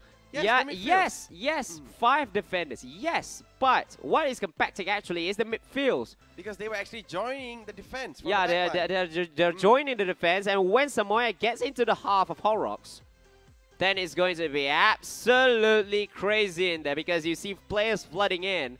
You don't know where to pass to. You are outnumbered. Yes. And when you are outnumbered, sometimes the back line are going, usually the fullbacks, they will join in the attack, and that's it. If you lose the ball and get counter-attacked, then you're in for a treat as well. So I think both of these players are already in that lobby. So let's see. So it's going to be Red Bull 08 for Fight Until the End, and it's going to be Azuri Crew for Azuri Crew represented by Jaron. So it's going to be Jaron. So let's let them pick the sides while we have some more insights for you for this National Championship Season 7 Round Robin number 3 for this week. We will have our 4th Round Robin, which is going to be next week. You guys are going to see us again to see which is going to be the 4th team to qualify for the National Championship Final in mid-November. In conjunction, actually, with the 4th anniversary of FIFA Online 3. Happy birthday! 4 years. 4 years of excellence for FIFA Online 3. 4 years of excellence for esports, especially. And we see how FIFA Online 3 has been growing. Yeah, we see how it has been growing since my first year being in here until the 4th year. It was a very, very crazy ride. So this is going to be the lineups for the players. So Jaron will be going up against Red Bull 08. Jaron, as we all know, he is one part of the Sam Elites in EACC in China. He performed very, very well, actually, for Sam Elites before being knocked out by Korea. Korea. Adidas Nemesis, if I can remember well. So it's going to be Jaron, a Liverpool fan. He knows that he's going to be beaten later on tonight. So Jaron with Liverpool is going to have Manuel Neuer in goal, Maicon, Smalling, Subotic, and also Alaba as the back four, together with Nemanja Matic as the centre defensive midfielder.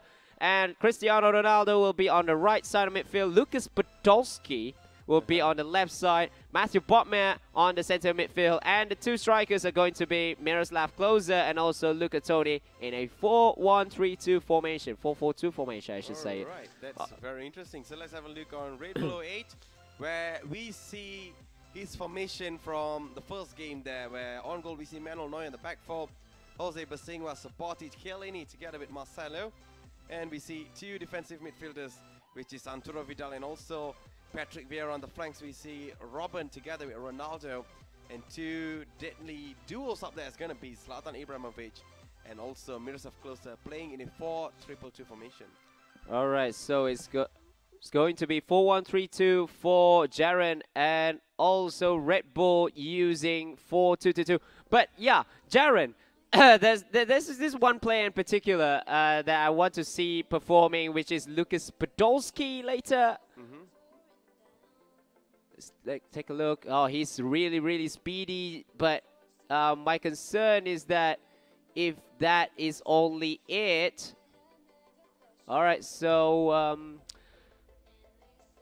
yep, we just still need to do certain things there. So both of these players are ready, so good luck and have fun for both these players as we go set into the kit selection between these two men.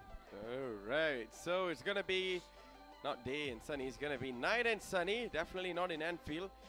We played somewhere really interesting. We played in Old Trafford. Okay, but let's have someone. Alright, thank you very much, Red Bull. Alright, so he settled the kit already, so let's get into the game between Jaron and also Red Bull 08. Alright, so those of you guys who just tuned in, welcome to National Championship Season 7, and we are in the Round Robin 3, where we are witnessing a match between Azuri crew going against Fight Until the End, where their players on the second set, which we see Jaron going against Red Bull 08, and we are in Old Trafford right now, and you are going to hear us. Are you just hyping it for United against Liverpool later tonight? That you're going to put it at Old Trafford? Actually, they're playing it at Anfield. They're going to play it at Anfield tonight. It's not Old Trafford, but yeah. I know you're just heating it up. Nah.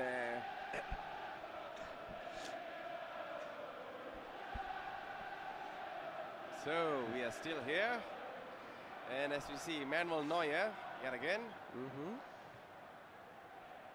So that's the lineup there for Jaron, where we see Miroslav Klose and also F.U.T.E leading the attack together with Podolski, Botman, also Ronaldo in the midfields. And we see Red Bull 08, Ibrahimovic and also Miroslav Klose being the two deadly duos up there, where we see Robin and also the other player on the flanks will be supporting from the flanks. So right now, Jaron will be starting from left to right in a Liverpool red, where we see Red Bull 08 will be starting from right to left in a Cardiff blue.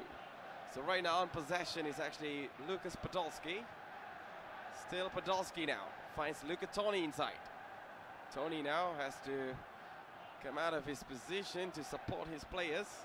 David Alaba on the left flanks, finds Matthew Botma. F.U.T.E. Still Tony, back to Botma again. Lucas Podolski now can go for cross from here. F.U.T.E, Miroslav Klose. Oh, that was brilliant. Look at that. The two partnership combining themselves. F.U.T.E with the cross, Klose with the header.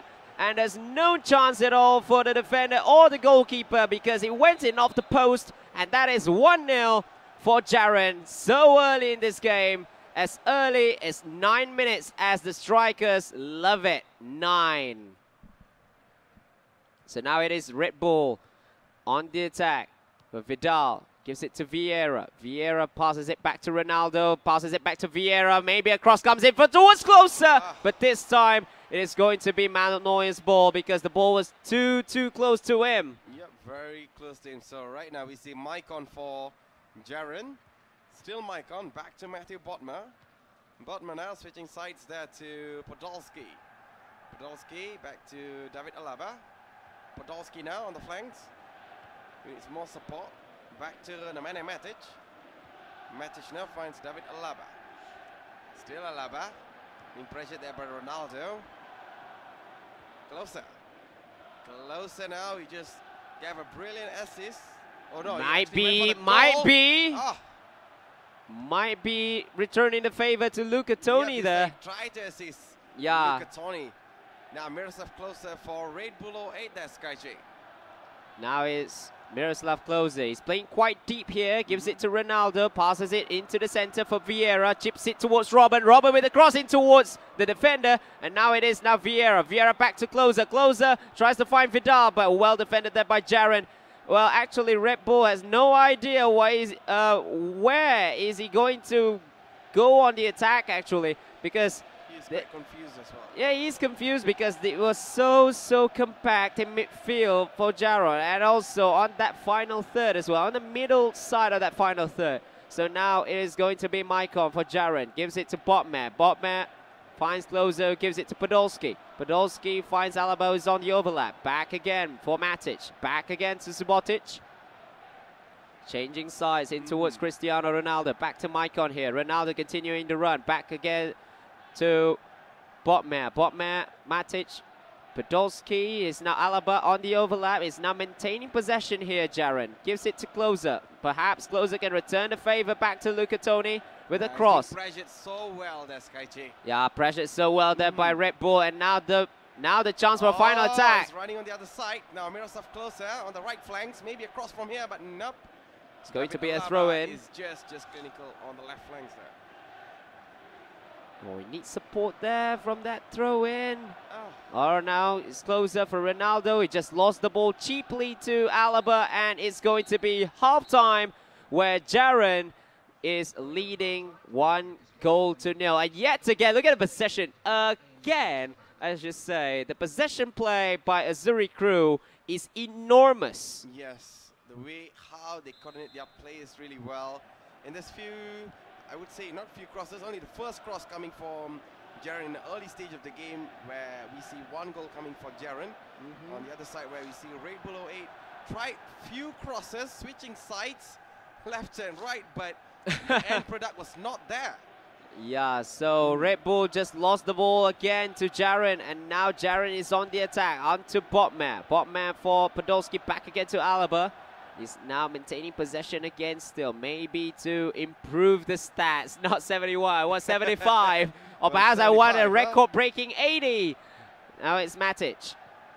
Matic for Alaba, back to Klose. Oh, look at this. Oh, nice Klose ball. going in. Closer. Well defended by two defenders of Red Bull now.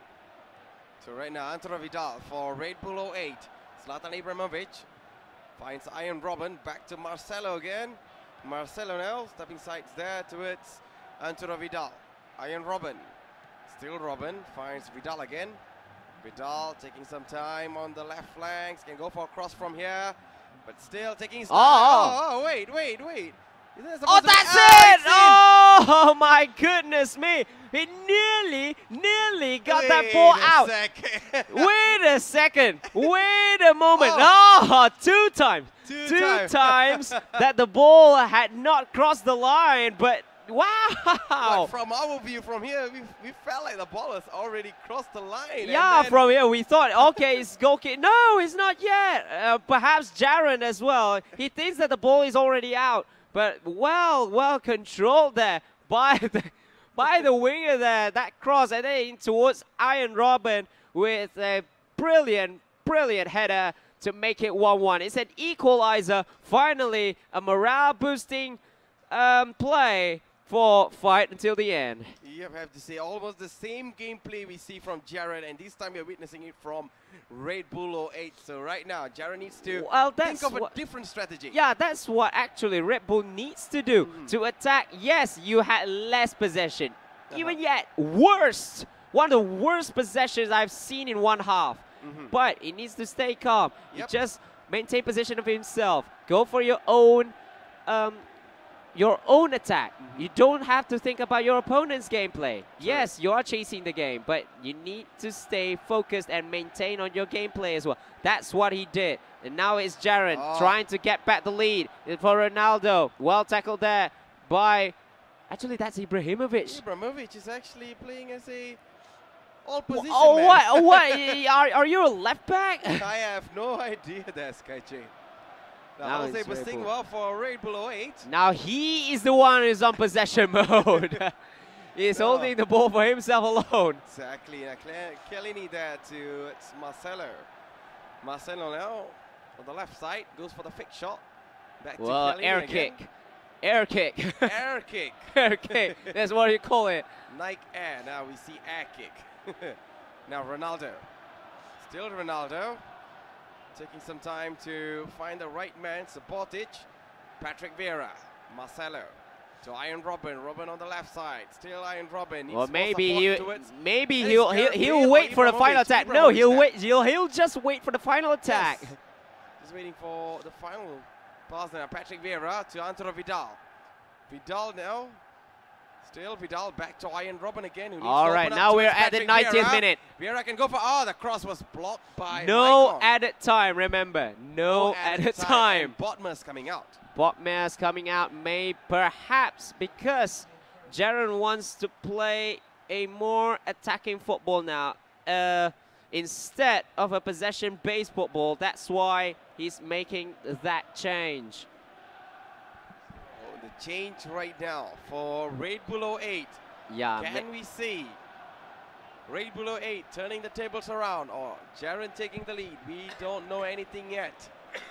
And the score is still, have to say, it's still balanced between these two players. It is very interesting between these two now. It is 1-1 still, and Vieira's going out. Malaysia there on the sponsor list. Visit Malaysia. That's Cardiff. So Vieira out for Nemanja Matic. And let's see, some more changes are going to be made by Red Bull. Although they are actually penultimately out of the competition already, but they're not going out without a fight. Just like what the team name says, fight until the end. So there's no mercy till the whole competition ends.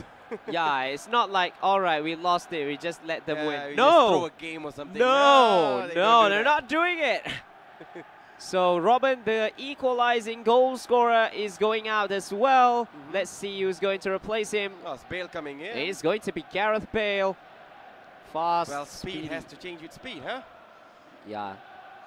And also more strength. So let's see. Time might not be on the side now for any of them. Marcelo. Back to Gareth Bale. Bale now towards Marcelo, Ibrahimovic going inside the box. Ibrahimovic goes oh, what a shot, what a save. Oh, he he's going for a rebound. He's going for that rebound. And that cross was so weak and cleared away by Jaron. And wow. And there you go. He missed the crucial moment for Ibrahimovic. And also, that's Matthew Bodmer, right? And that's not Bodmer. That's actually... Who's that? Who is that? Closer. Is that closer? Yeah, that was closer. That's closer. And that's so nearly the goal for Red Bull. But now we are at extra time where Jaron will be attacking from left to right with that Liverpool kit. And Cardiff City Blue will be used by Red Bull from right to left. We are at the extra time in this game number 2. Yep. So right now we see Maicon for Jaron. Towards Emmanuel Matic to David Alaba. Alaba now. Still Alaba. Back to Sabotic, who's not one of favorites of Sekaiichi, I guess. Well, why? I thought you said that you don't really favor him in centre-back position. Yeah. Because his agility. Yeah, but I still have him. Still have him. I still have him. As a backup. Yeah. So David Alaba. Alaba now to Nemanja Matic. Matic switching sides from the start there. They're actually switching side now. Maybe another switch of sides there. Or he's going to penetrate towards the middle, and there you go. Possession football all the way. Well, actually, he's playing all possession. He wants that final attack, but that failed for him. You just don't know where to go to because, well, as we all know, Red Bull has a very, very compact midfield, very compact center side of the final third. And wow, this goal really triggers me. I was actually freezing, actually. The ball was, oh, look at that. Is it already crossed the line or something? I don't have any idea what just happened. And that one also. Man, what are you doing, man? All right, so right now we're kicking into the second half of extra time where we see Red Bull 08 on Cardiff Blue, starting from left to right. And we'll be seeing Jaron on the right side. I'll be starting from right to left. Right to left. Right to left. In a Liverpool red kit. I'm not going to say anything until the moment it hits 117. 117. So we're waiting for a surprise over there. We are less than 16 or a few more minutes there till we get there. The Nemanja Matic for Red Bull 08. Back to Jose Basingwa. Still Jose Basingwa. Still not taking any risky movements towards the front. Sabotic switching sides there. This time we see Red Bull 08 playing possession football. Still Gareth Bale. Bale back to Marcelo. Okay, now we're at 117. I'm talking back. Bale on the left side. Back to Vidal. One last attack maybe. Actually, that's what they wanted. Yes. That's what they wanted in extra time. They're going for the final attack. Gives it to Ibrahimovic. Cross ball. Closer! Headed away. That was nearly it for Red Bull. But still, the game has not ended yet. It's Ibrahimovic. Well tackled there by Matic. Cleared away again. This time, we might be going to penalties. And not yet. We're going still with Gareth Bale. Tackled there by Essien. That's it. I think we are going to penalties. We are going to penalties. Compact gameplay, but this too. That's why I said that I'm not going to say anything until that final moment. But this, but that was almost the chance for Red Bull to win it. Yep. But Miroslav Klose couldn't win the header. I think Miroslav Klose has been not performing up to his par. Perhaps because he already missed a kick, a header. What else you want more? Yeah. So Red Bull will be playing in his second penalty shootout of the day. So now Podolski for Jaron. Going up against Manuel Neuer for Red Bull 08. Can he puts the ball in the back of net? Yep. Into the bottom corner there. Jaron. Now it's Red Bull with the first kick with Arturo Vidal up against Manuel Neuer. This time he saved it. Jaron saved the first kick of Red Bull 08. That's a good full punch. Tony now. Tony scores. Tony scores into the bottom corner yet again for Jaron. And now it's the second kick. Basingwa taking it for Red Bull. Top corner maybe. He's always aiming for top corners. Nope. Into the bottom corner as well. It's 2-1 after 2 kicks. Oh, here we see crisis again. Ronaldo. Can we see Ronaldo putting the ball off the back of the net for Jaron? Yes, he does for this time. Sending the goalkeeper to the wrong way. So 3 out of 3 for Jaron. So it's Ibrahimovic wearing the number 1 kit. Number 1, number 2 scores. And goal number 2 actually for the player number 1. Now David Alaba. It is going to be left or right. Straight to the middle. Straight to the middle. Oh, Red Bull must be triggered with that. And now the final kick, perhaps. If he misses this, he will lose this game via penalty shootout. Closer for Red Bull. Oh, he saved it. Saved it. And Jaron wins the second game for Azuri crew. So this game of compact football ends in a penalty shootout. Compact football. Look at this. My stats are showing left and right. It's like they're going anywhere, waiting for the final moment. Then only will you attack. That is the that is the game. That's a congratulations for that. So I kudos for both these players. For both of these two players, were Red Bull and also Jaron. Very similar gameplay. Superb compact football, but only one gets to go through. Yeah, but only one gets to go through via a penalty shootout. Yeah. There are also several crosses there made by Red Bull 08 and also few crucial misses by Miroslav Klose, which is the saddest part. Yeah, so I should say that the low-key for Red Bull, actually he had chances. He had chances to win this game. He had chances to win the game, but, well, Miroslav Klose is one problem. And the other problem was with actually the finishing, the heading, the timing of the headers. Yeah, timing of the Yet headers. again, Red Bull. That's why you need to improve if you want to go up in the next stages. Although they said that he is good in timing headers, but not today. So let's see what he will do in the next few tournaments. On the next set, we have the recently Singaporean representative, which is Fordino. Fordino! Will be going against Sawadee, the captain of Fight Till the End, right?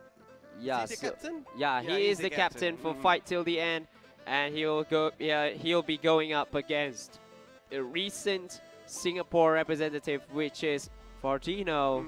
Wow, another big game for us. And then we will go to the rivalry. We'll go straight down to that wire between Azuri crew and also Royal Flush Maestro. Especially if Fordino wins, then it will be going to be a double clean sweep. So we don't know who's going to go through. Yep. So let me ask them if they're ready. All right, both of them are ready. We'll be taking you guys straight into the main lobby right away now. All right, so if let's say Fordino wins, it is going to be Azuri crew and also Maestro fighting it out. Who wins will go through. Yeah, true. Unless if Sawadee wins this, there is going to be a hard job for Azuri crew to go through. Well, that's very true. So let's have a look on Sawadee Krup's team lineup, where on goal we see Petacek on the back 5. We see Maikon, Nemanja Vidic, Nemanja Matic, Sportage, David Alaba, and in the midfields we see Patrick Vieira, Ronaldo, and the 3 strikers up there, consisting of Romelu Lukaku, Zlatan Ibrahimovic, and also Luca Toni, playing in a 5-1-1-3 formation. Wow, that's compact. 3 tall strikers up there. 3 tall strikers up there. Whereas for Fordino, he'll be playing a 4-5-1 formation. Neuer in goal, Basingwa, Subotic, Smalling, and also Ashley Cole as the left back, together with Daniele De Rossi as the CDM. Patrick Vieira will be as the CM. Ronaldo will be the attacking midfielder. And the 2 wingers are going to be Messi on the left and Neymar on the right, whereas Drogba will be the main attacking threat. The main attack. This time he's been deployed really well instead of playing as a center forward. Yeah, he's now playing he's as a striker with 103 on his stats for a striker. Oh, he has a good strength. Well, finishing. actually, this is the second team to be using the U10 version of DDA drop, but the first was the Spectre team. So both these players are actually ready. Yep, they're ready. So I'm just going to say good luck, have fun. All right, so good luck and have fun for both these players as we get into the game between Fight Until the End's captain Sawadee and also the recently the recent representative for Singapore, which is going to be Fordino. So we're going to play Night Sunny. Where are you going to play this time? Let's go to Juventus. All right, let's go to Juventus then. All right, so it's going to be Fight Till the End against Azuri Crew. Game number 3. Will Azuri Crew follow the footsteps of Royal Flush Maestro in achieving a clean sweep over Fight Until the End? Or will Sawadee at least bag a point for the honors? Well, let's stay and watch. So welcome to Juventus Stadium, where we are not going to witness any Juventus players to play here. Yeah, because we are not seeing Chiellini here. Yes, we're not seeing Chiellini here. So there you go, Manuel Neuer. Doing the sportsmanship there. All right, so Sawadee will be starting from left to right in a FC Barcelona away kit, and we will be witnessing on the other side where we will be seeing Fordino on a Zenit St. Petersburg. We'll be starting from right to left in a white kit.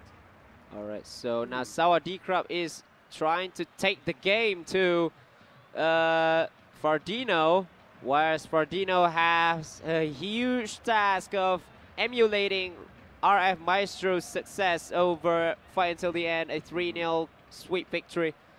But now Sawadee is on possession. 10 minutes and still 100% possession for him. So from his defense, they are contributing really well towards the likes of Maicon and also David Alaba for the attack there, Sekaiichi. Well, I actually adore Maicon, actually, in real life, in that one particular year. I really like Maicon as well. Yeah. Ibrahimovic can go for a cross from here, although he's supposed to be playing inside the box. Well, Ibrahimovic is being himself. Yeah. It's like he always be at the awkward spaces, awkward places, and that is one awkward throw-in and one awkward kick of the ball out for a goal kick. So the ball came to nothing in the end. So right now, Lionel Messi there for Fordino. Still, Lionel Messi. Messi now the left. Oh, he's open now. He can go to he's now. He busting Maicon out. Maybe a cross, but look at that. This is why we should adore Maicon. Yeah, he actually burned Maicon's fats out with, well, he just skipped past him like no one's there, but now it's Messi with the cross. Dropper!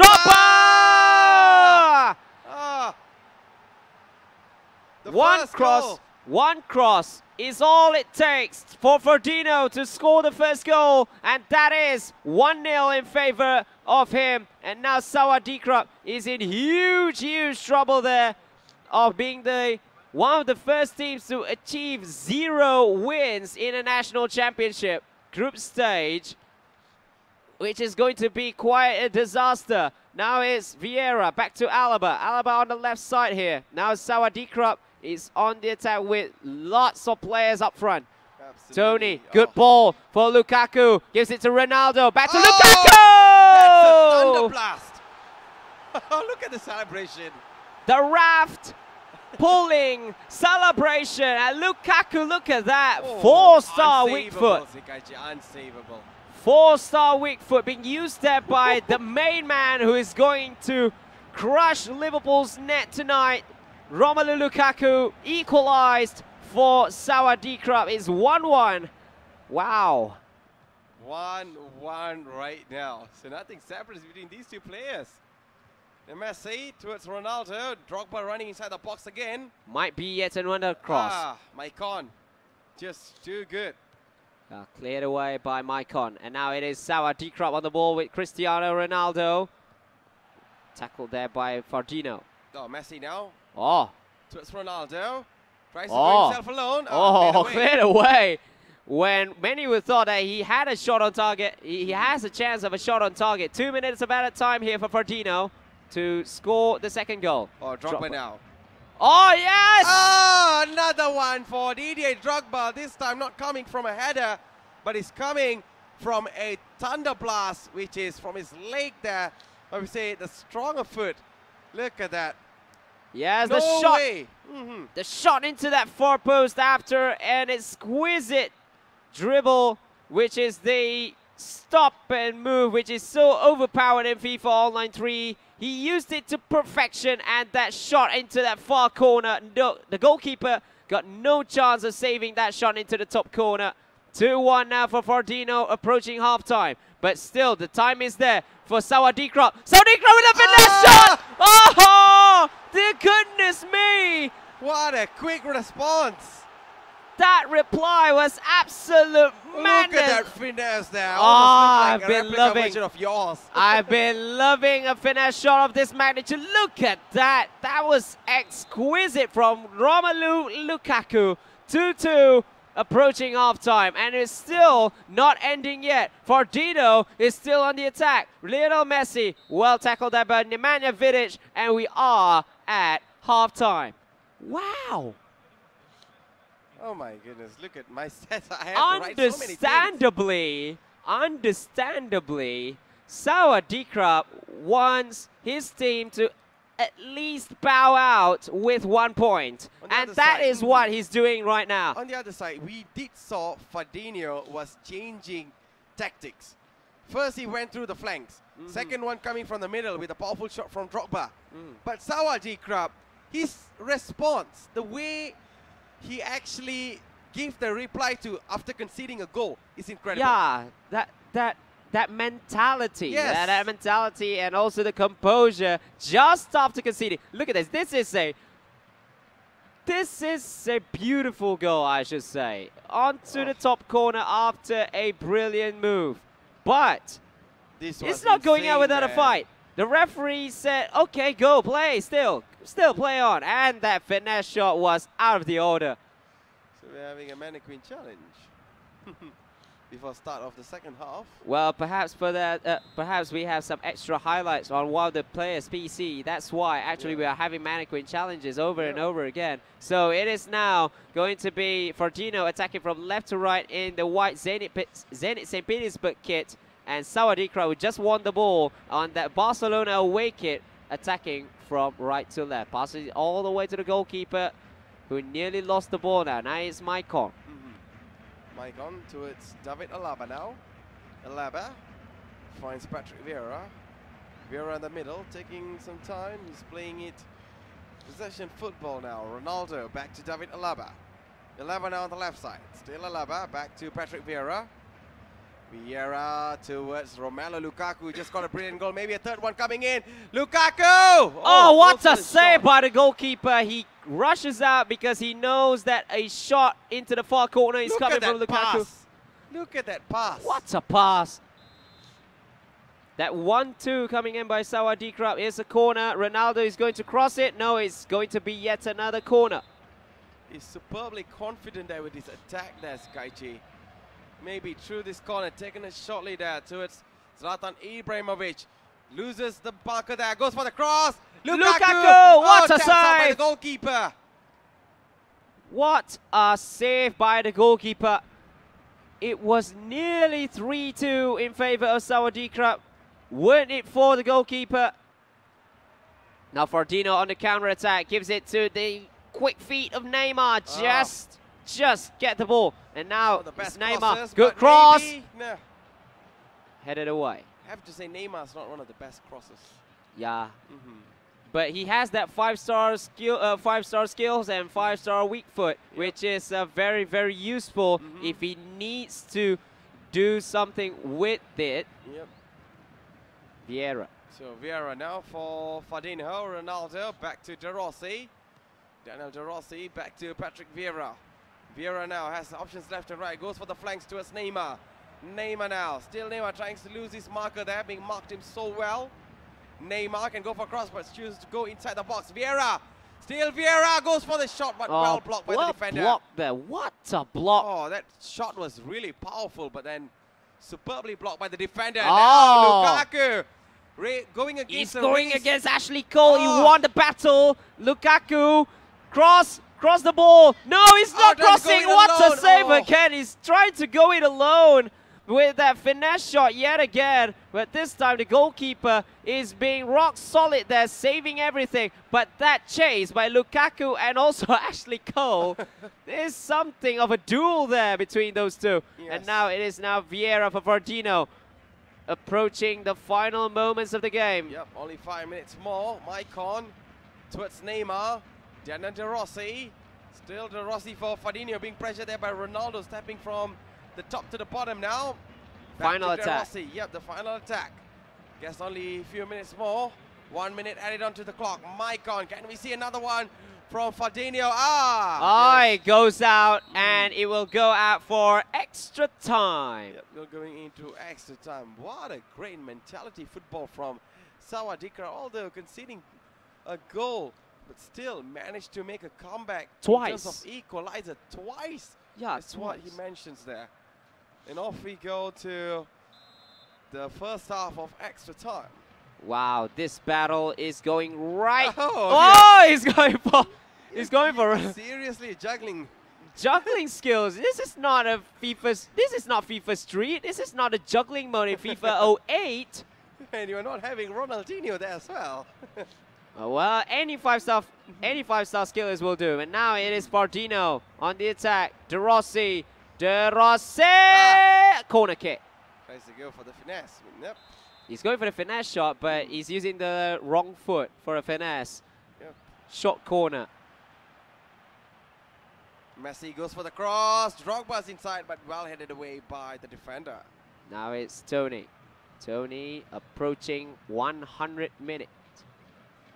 Might be.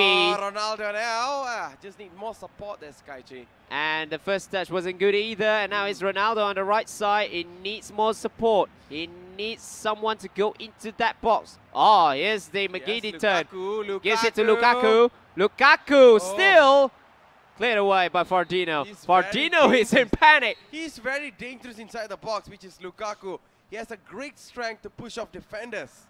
And also Fordino, out of panic, is just clear the ball away. Anywhere will do as the referee blows the whistle for the first half of extra time end. Yep, so this is the highlights as what we see. The first goal coming in there for Didier Drogba. And this is a very quick response there by Sawadee towards the likes of Romelu Lukaku with a blasting ball towards Manuel Neuer. And this is the second one, I guess. No, this is the first one still. And this is Messi, a very close look up. This was the second goal. Shot. Yeah. And then, the beauty of the day, my pick. This is going to be my pick. Yeah, he just went towards two defenders very easily and goes for a finesse, which is unsavable for Manuel Neuer, who although went for a full stretch, but nope, the ball still curls past him. And this is the quick response, I guess. This is the one? No. Yeah. This is the save by the goalkeeper. And we are at the second half of extra time now, with Fordino attacking from left to right. And Sawadee will be attacking from right to left in that Barcelona kit. So now it is Neymar. Maybe Fordino is going to do what Red Bull did in that last game. Wait for that final moment. Yep, that's very true. So Neymar now. De Rossi finds Ronaldo. Lionel Messi. Messi back to Daniel De Rossi. Finds Neymar on the right flank. Still Neymar now. Taking some time. Finds Maicon. Maicon towards Neymar. Across maybe. In a very crucial moment. Still Neymar, but took a lot of time to circle around. But still the ball in possession for Fordino. Still Fordino. Neymar can go for a cross from here. Still going left and right. Don't know what's he up to. Cross comes in. Headed away. Headed away. Dangerous. And now might be for the final attack. Oh, I don't think there will be much time there. Maybe referee might forget to... Oh my god. Oh yeah, okay. Oh, that's another mistake that been made by Sawadee and nearly Fordino went for that last attack. But still, we're going to the shootouts for the third time today. The second time in this tie. And we see if Azuri crew will win this again, or will Sawadee at least get 1 point for his team to bow out of the National Championship Season 7. They are ultimately out of the competition already after 5 losses, but let's see if they can at least get 1. Yep, let's see. So that's a highlight yet again before we go into our penalty shootout. Is this your pick, man? Yeah, this is my pick. Look at that. like what Jen said, if we are to do that in real life, we are going to twist our ankle doing that particular skill of a finesse. Because you see how the ankle twisted just now. It's like, why? So, man who can challenge before the penalty shootout. All right, so we're back in. So it's Zlatan Ibrahimovic. Sawadee. Can it be? Oh, it's in. It's off the body of the goalkeeper. It's in, somehow it's in. So it's Fordino first with Neymar. Can he make it 1-1? Oh, into the top corner. Hard to be saved. Look at Tony. Tony now. Straight down the middle. 2 out of 2 for Sawadee. Can Fordino make it 2 out of 2 himself? It's now Daniele De Rossi. Oh, into the center. Oh, Sawadee forgot to actually toggle it up to save the ball. He's in the right position. And now it's Lukaku with a very, very weak shot there into the center. And now it's Ronaldo. Can it be? Oh, 3-2.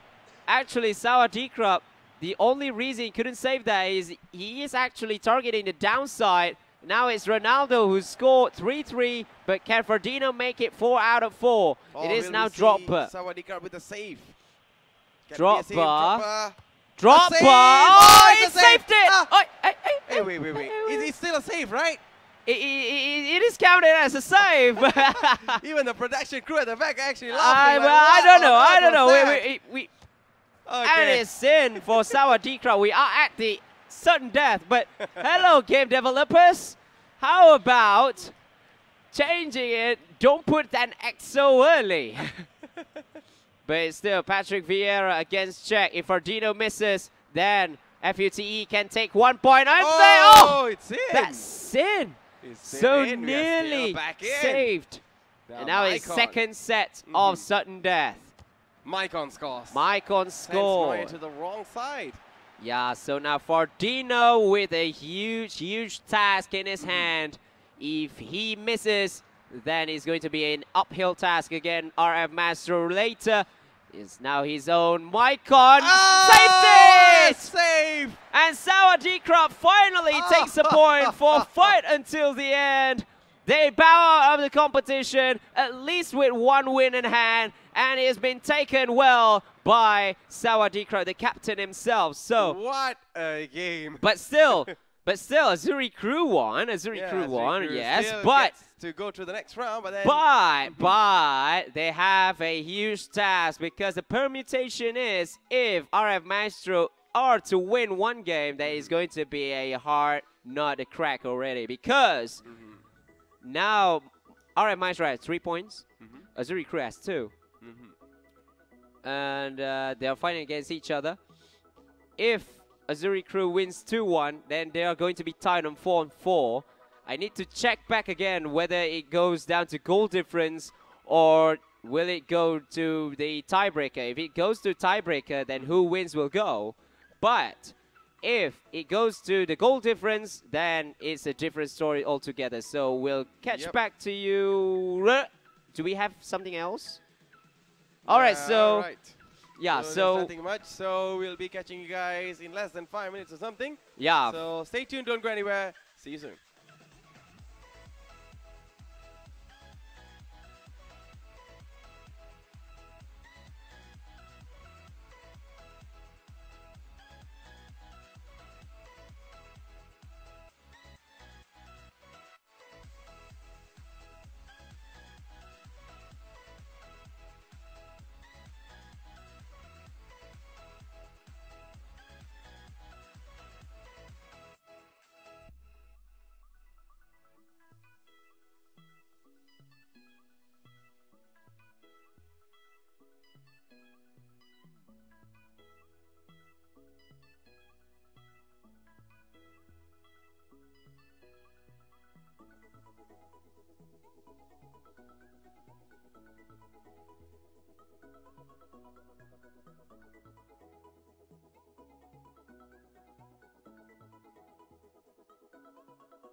EA Sports. It's in the game.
All right, ladies and gentlemen, welcome back to National Championship Season 7. And we are in round robin 3 right now.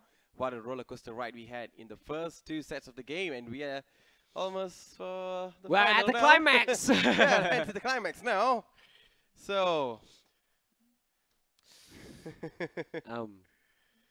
well, let's not waste more time. So, it's going to be Orange RF Maestro going up against Azuri Crew. Yeah, so this is actually, what should I say this? A meeting of, it is a rematch actually from Season 5.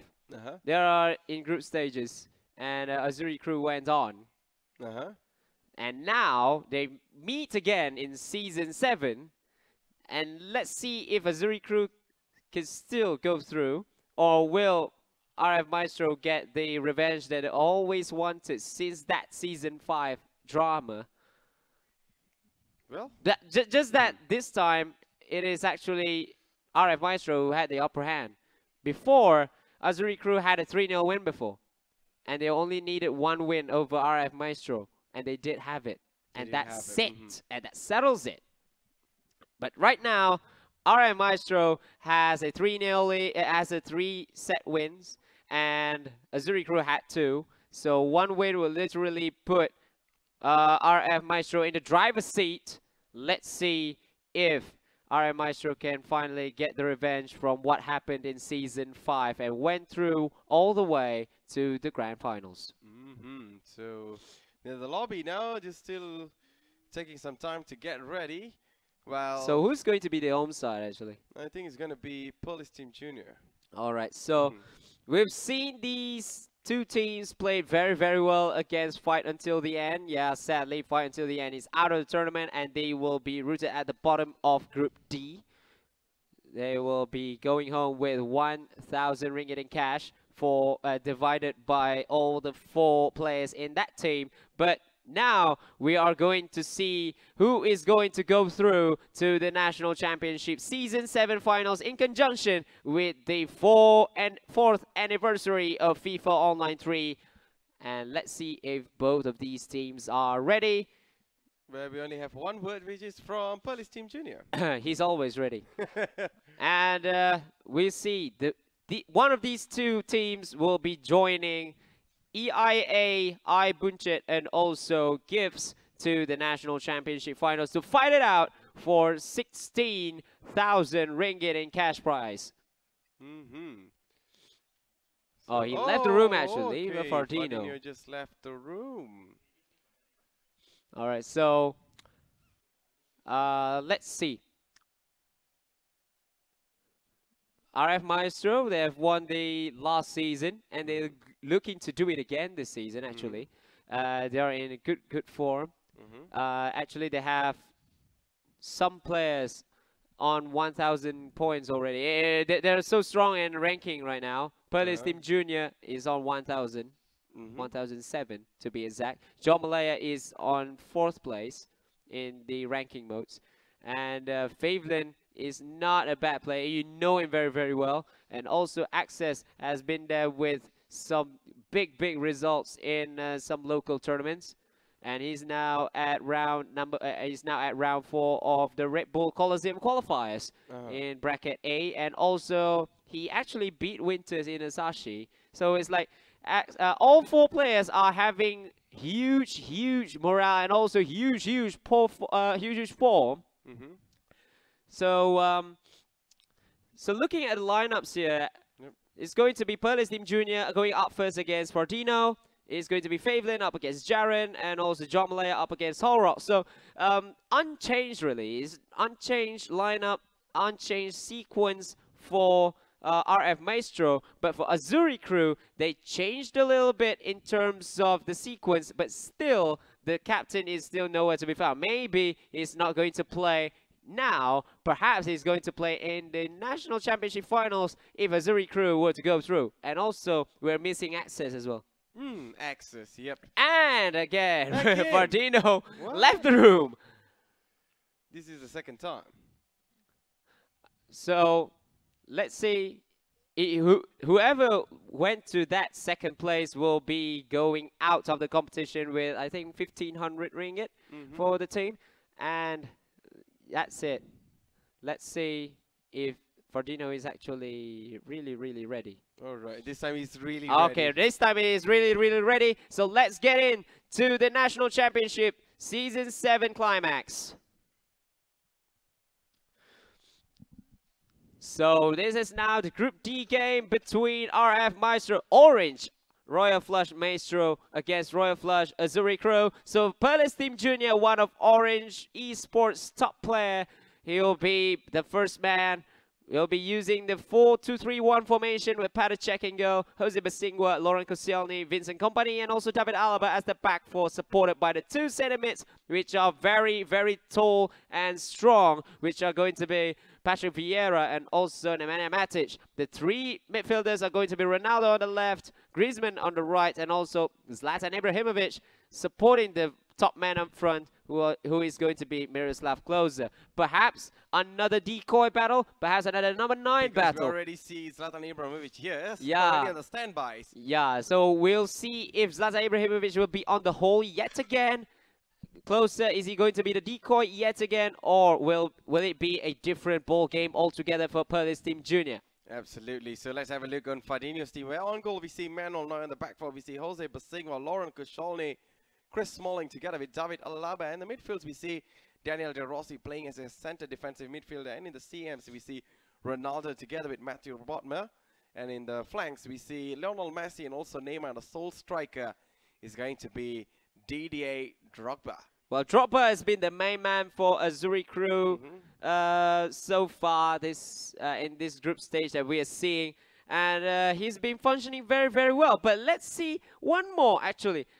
About Daniele De Rossi, why is he the pick of this team? Yes, I know he has an all-round stats, but look at the traits. He's only got that midfield master and also defending master. But there's one version of him who has complete.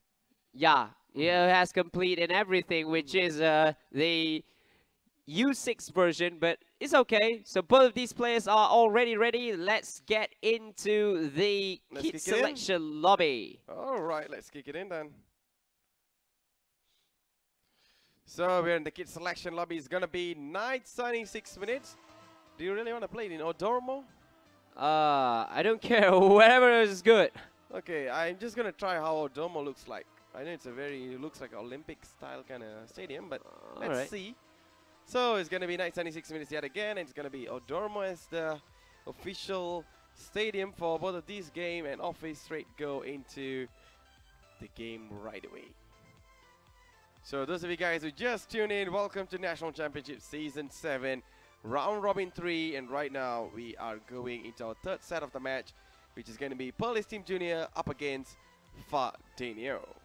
Yeah, so let's see if RM Maestro can go to the finals again to defend their title, or will Azuri crew knock them out of the competition to be the Singaporean team to roar in Malaysia yet again. Yep. So there Singapore you go, Lions. Neuer yet again. Did Colombia qualify for World Cup through the likes of James Rodriguez? Wait a minute. There was one team I saw yesterday who had a very bad review. I think it's USA. That's USA. USA, right? But Colombia, I think, were through. But let me check the stats again. So, but still, it is going to be Faithlyn Jr. on the Colombia yellow kit on the left side, and also Zenit St. Petersburg for Fordino, the white kit. And now it's Faithlyn Jr. So right now, Ronaldo back to Lionel Messi. David Alaba. Alaba now for Fordino. Taking some time, goes back to David Alaba again. Alaba to Ronaldo. Ronaldo in the middle. Very quick gameplay by Fordino this time. No lack of time as well. Back to De Rossi. De Rossi to David Alaba. Alaba finds Lionel Messi. Messi towards Ronaldo. Messi running towards forward there. And the pass is still at the back line where Chris Smalling is right now having the ball. Ronaldo. Lionel Messi. Messi now somehow trying to get past 4 defenders. Finds Matthew Bodmer. Look at the number of defense. Yeah, it's actually, there are 9 players behind the ball for Faithlyn Jr. here. And now it's Alaba. Alaba chips in towards Ronaldo. Ronaldo with a cross in towards Trinidad Dropper. Well defended there by Faithlyn Jr. and cleared away by the defender. Now it is Cristiano Ronaldo. Back to Matic, back to Vieira. Now he's going on the slow-paced,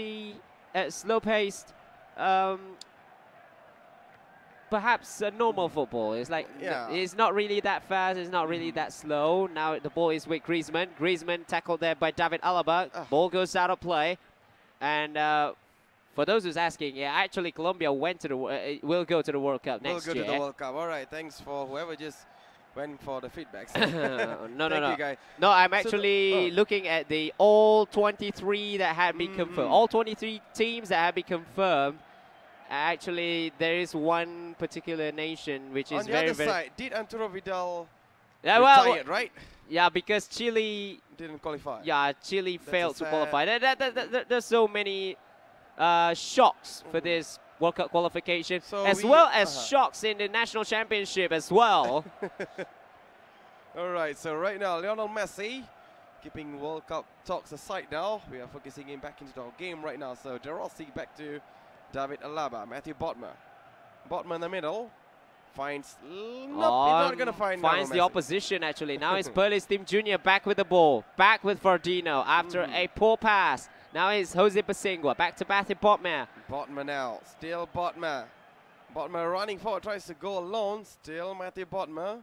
Needs to find that space for a cross actually, Fordino. He wants that space. Yeah, he needs that space. He's having most of the time with the possession play now. Lionel Messi. Okay, approaching half-time. Didier Drogba, there's Ronaldo inside the box, but then the ball finds the opposition, which is Faithlyn Jr. Yeah, Laurent Koscielny with a good defending there.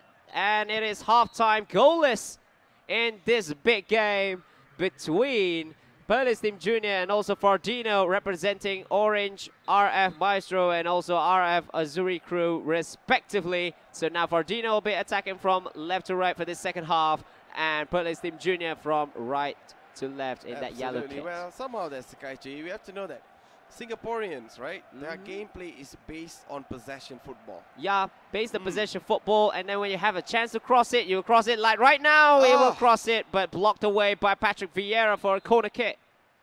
Maybe drew this corner kick taken by Lionel Messi shortly there. Towards the headed away. It's not headed away. That's actually a mistime of headers. Oh, the ball just went back there? Yeah, now it's closer. Closer for Perlis. Perlis with Zlatan Ibrahimovic now. He needs more support in the middle and also on the right side. There's no one running on that right. Now he had to go back to the left. Now it is Nemanja Matic. Gives it to Griezmann. What a shot! But then, well saved again this time. Although the vision was quite blocked there for the goalkeeper actually. Now Matthew Bodmer. Back to Ronaldo. Neymar for Fordino. Still Neymar. Neymar has options to the front with his Matthew Bodmer now. Bodmer towards Ronaldo, and the ball goes out of play. The pass didn't meet Ronaldo. So it is a throw-in for Faithlyn Jr. We are actually over the hour play. Yeah. So now it's 65 minutes gone and it's still 0-0 in this National Championship Season 7 Group D game between Orange, RF Maestro and also RF Azuri crew. This is the first game. It's still 0-0 between Perlis Team Junior and also Fordino. The possession is now on Perlis Team Junior's side. So it's Vieira. Vieira there for Perlis Team Junior. Still Vieira finds Nemanja Matic. Zlatan Ibrahimovic now. Towards Griezmann. Griezmann now tries to go inside for a cross now. Closer. Just couldn't go for the final turn. It was well marked by the defender. Yeah, Lauren Koscielny is one of the best defenders actually in this tournament because he's done so well for anyone who uses him. Like just now, he had turned with a last man challenge on Miroslav Klose. Now Fordino is on the ball, he's on possession. He's got only 10 minutes left. Anyone who scores this might go all the way to the finals. Might go on and win it, actually. Neymar gives it to Ronaldo. Ronaldo. Oh, can it be? Gives it to Neymar, who's offside. Offside, sadly. Flagged up. Yeah, the Paris Saint-Germain and also Brazilian golden boy here, Neymar. Brazilian golden boy, also world's expensive player? Yeah, he's the most expensive player up to date with 222 million euros. That's insane money, man. It's insane money. Actually, I've been thinking that selling humans can be more profitable. That's a new business selling strategy. humans. I'm not talking about players. I'm talking about humans. Now the ball goes out for a throw-in for Fordino. We are approaching the end of the game with 2 minutes of time added on by the referee. Someone could just go on the last attack to try and win this game. Now it's Neymar. The referee is still not blowing the whistle. Now he will. And there you go. 90 minutes of football has come to an end, and nothing separates between these two players, which is Fordino and also Perlis Team Junior. But then we see so much of possession football from Fordino. Yeah. So we are having some very notable viewers there in this stream, which are Amran and also our very good friend Cypher. So hello guys. What's up, people? And also people on the stream, welcome to the stream in Facebook and also on our YouTube channel, as we are at the first half of extra time between Perlis Team Junior and also Fordino. And the ball is now with Fordino. He might wait until the last attack as usual, as per usual. Well, on the other side, Sekaiichi, you have to say, when you see Fordino is playing as a very... Oh, he's not going for it. It's dropped. Headed away by the defender. I think it was Vincent Kompany there with the crucial header. See, yet again, he's playing possession football. All that Perlis Team Junior needs to do is go on counter-attacks, and a clinical one. Oh, yeah. But now it's Ronaldo on the left. Might be the last chance in this first half of extra time. Crossed in towards Didier Drogba, but yet again, Vincent Kompany doing the job done. Job well done. And there you go, the end of the first half of extra time, and off we go to the second half of extra time. Oh my goodness me. Possession there again. Yes, 65 I've for been Fordino. mentioning from the earlier stage there, I've been telling Fordino is actually playing super possession football. Yeah. And that's the moment where Perlis Team Junior is having lack of football or lack of touches. So all he needs to target right now is go for the counter-attacks. But how are you going to go for counter-attacks if your opponent is... By winning the ball, because that's the only chance he has.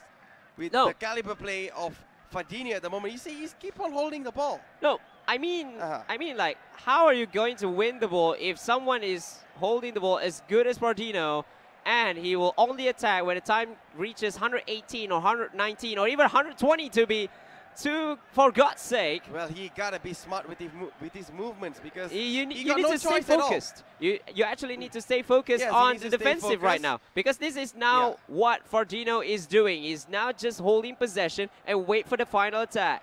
Yep. On the other side, 119 now. Bit more aggressive right now.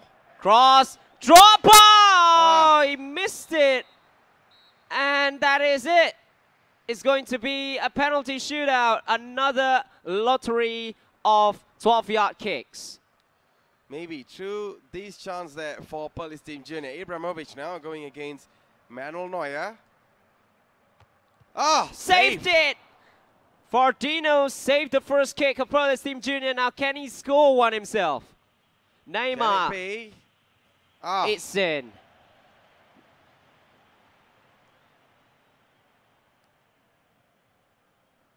Griezmann. Oh, yet another save by Fordino. Now, actually, why I see why is the strategy is going to work. If Fordino scores this, it is 2-0 now. 2 out of 2 and 2 saves out of 2.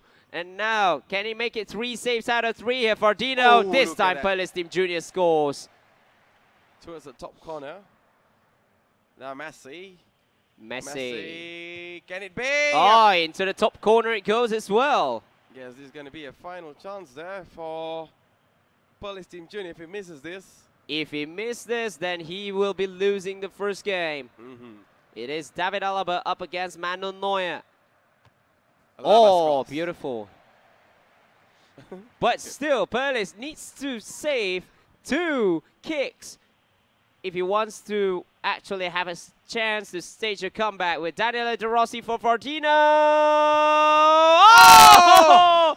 That is some save. That is some save.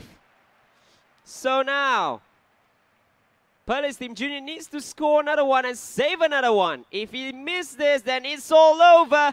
But Singwa, it's in. Now, he just needs to save one more kick. He needs to save this. In order for him to be into the game. Or else Fordino will win. Yes. Alaba.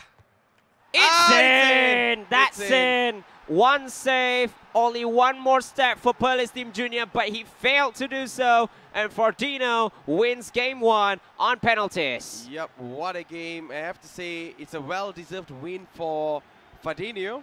Yeah, on the other side, we don't see much football from Police Team Junior. On the other side, we also... How are you going to win possession when we see Fordino's having the ball with 70%?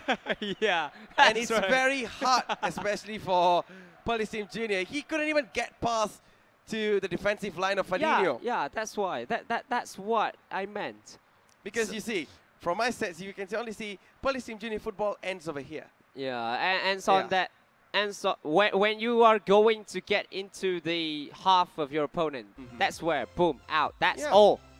So it's a well-deserved win for Fordino. So off we go to our second match, which is Faithlyn going up against Jaron. Yeah, so Faithlyn up against Jaron, two ex-international players.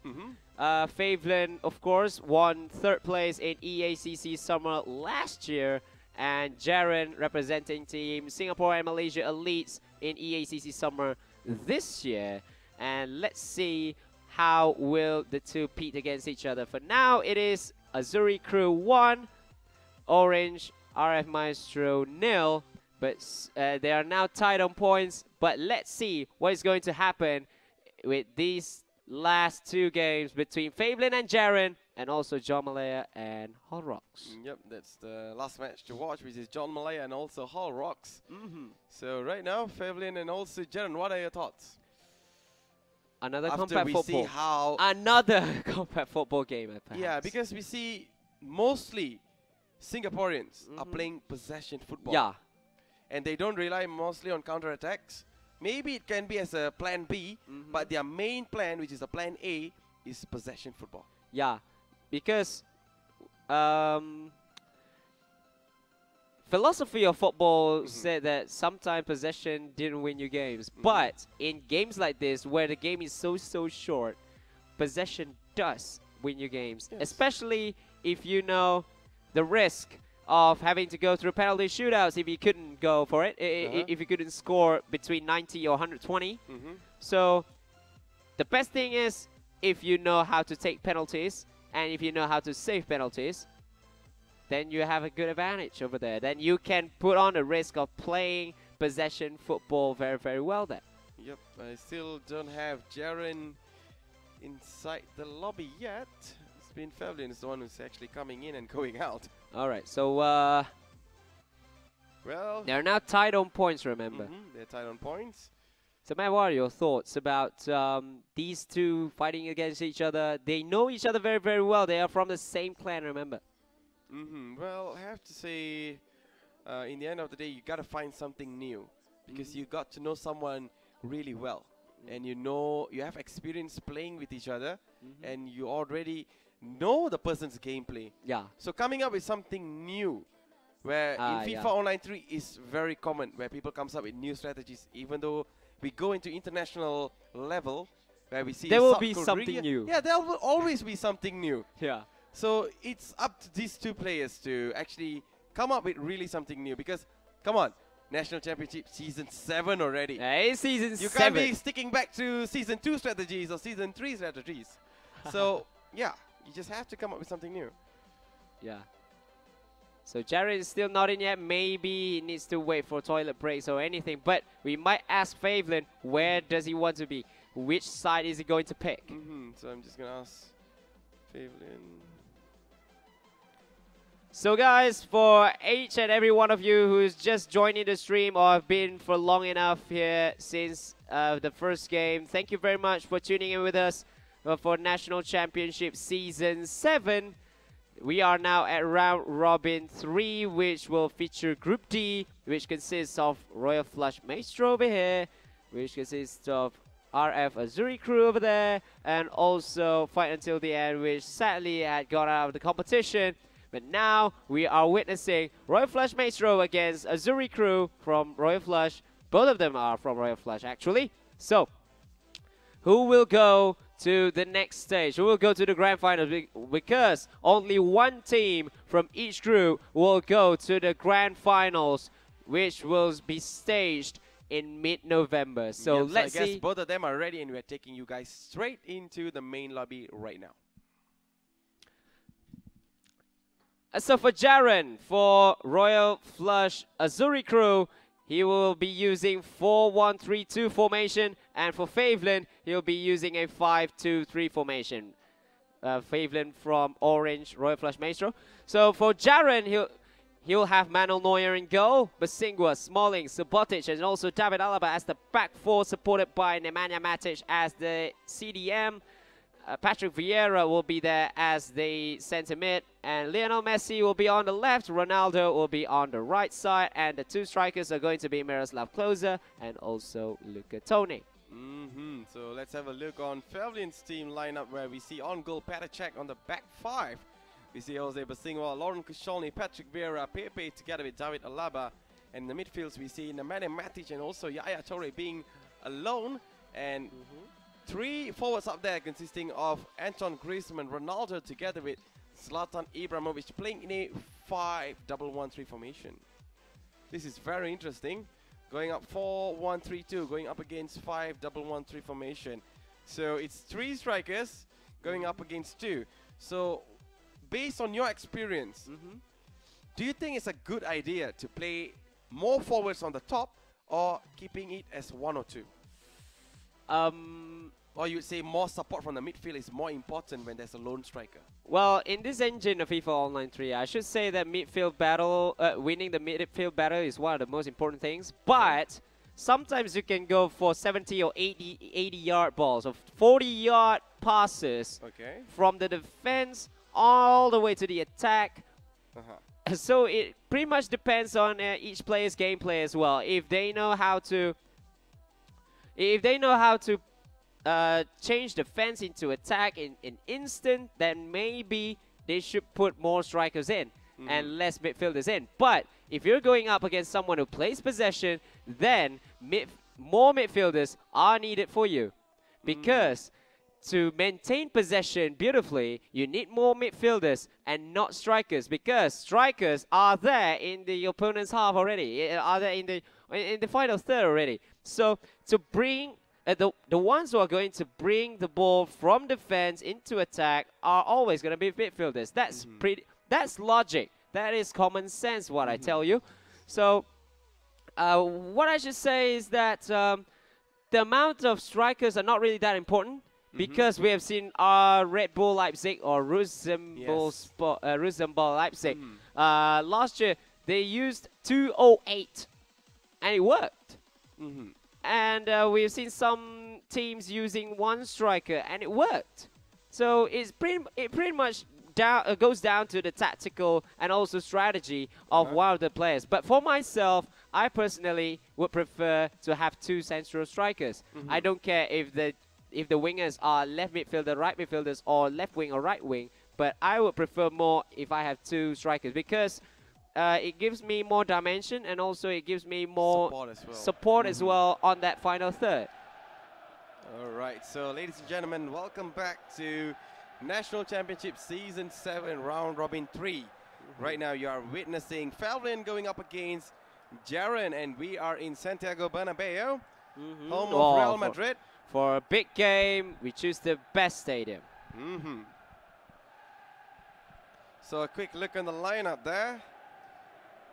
So that's on Cardiff City, where we see Faithlyn.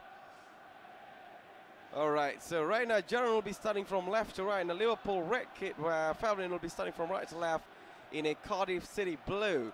So right now it's Nemanja Matic. Matic now for Jaron, taking some time in the midfield. Let's see who goes up for the first attack. David Alaba. Nemanja Matic finds Patrick Vieira. Vieira, very tall figure as well. Now Ronaldo.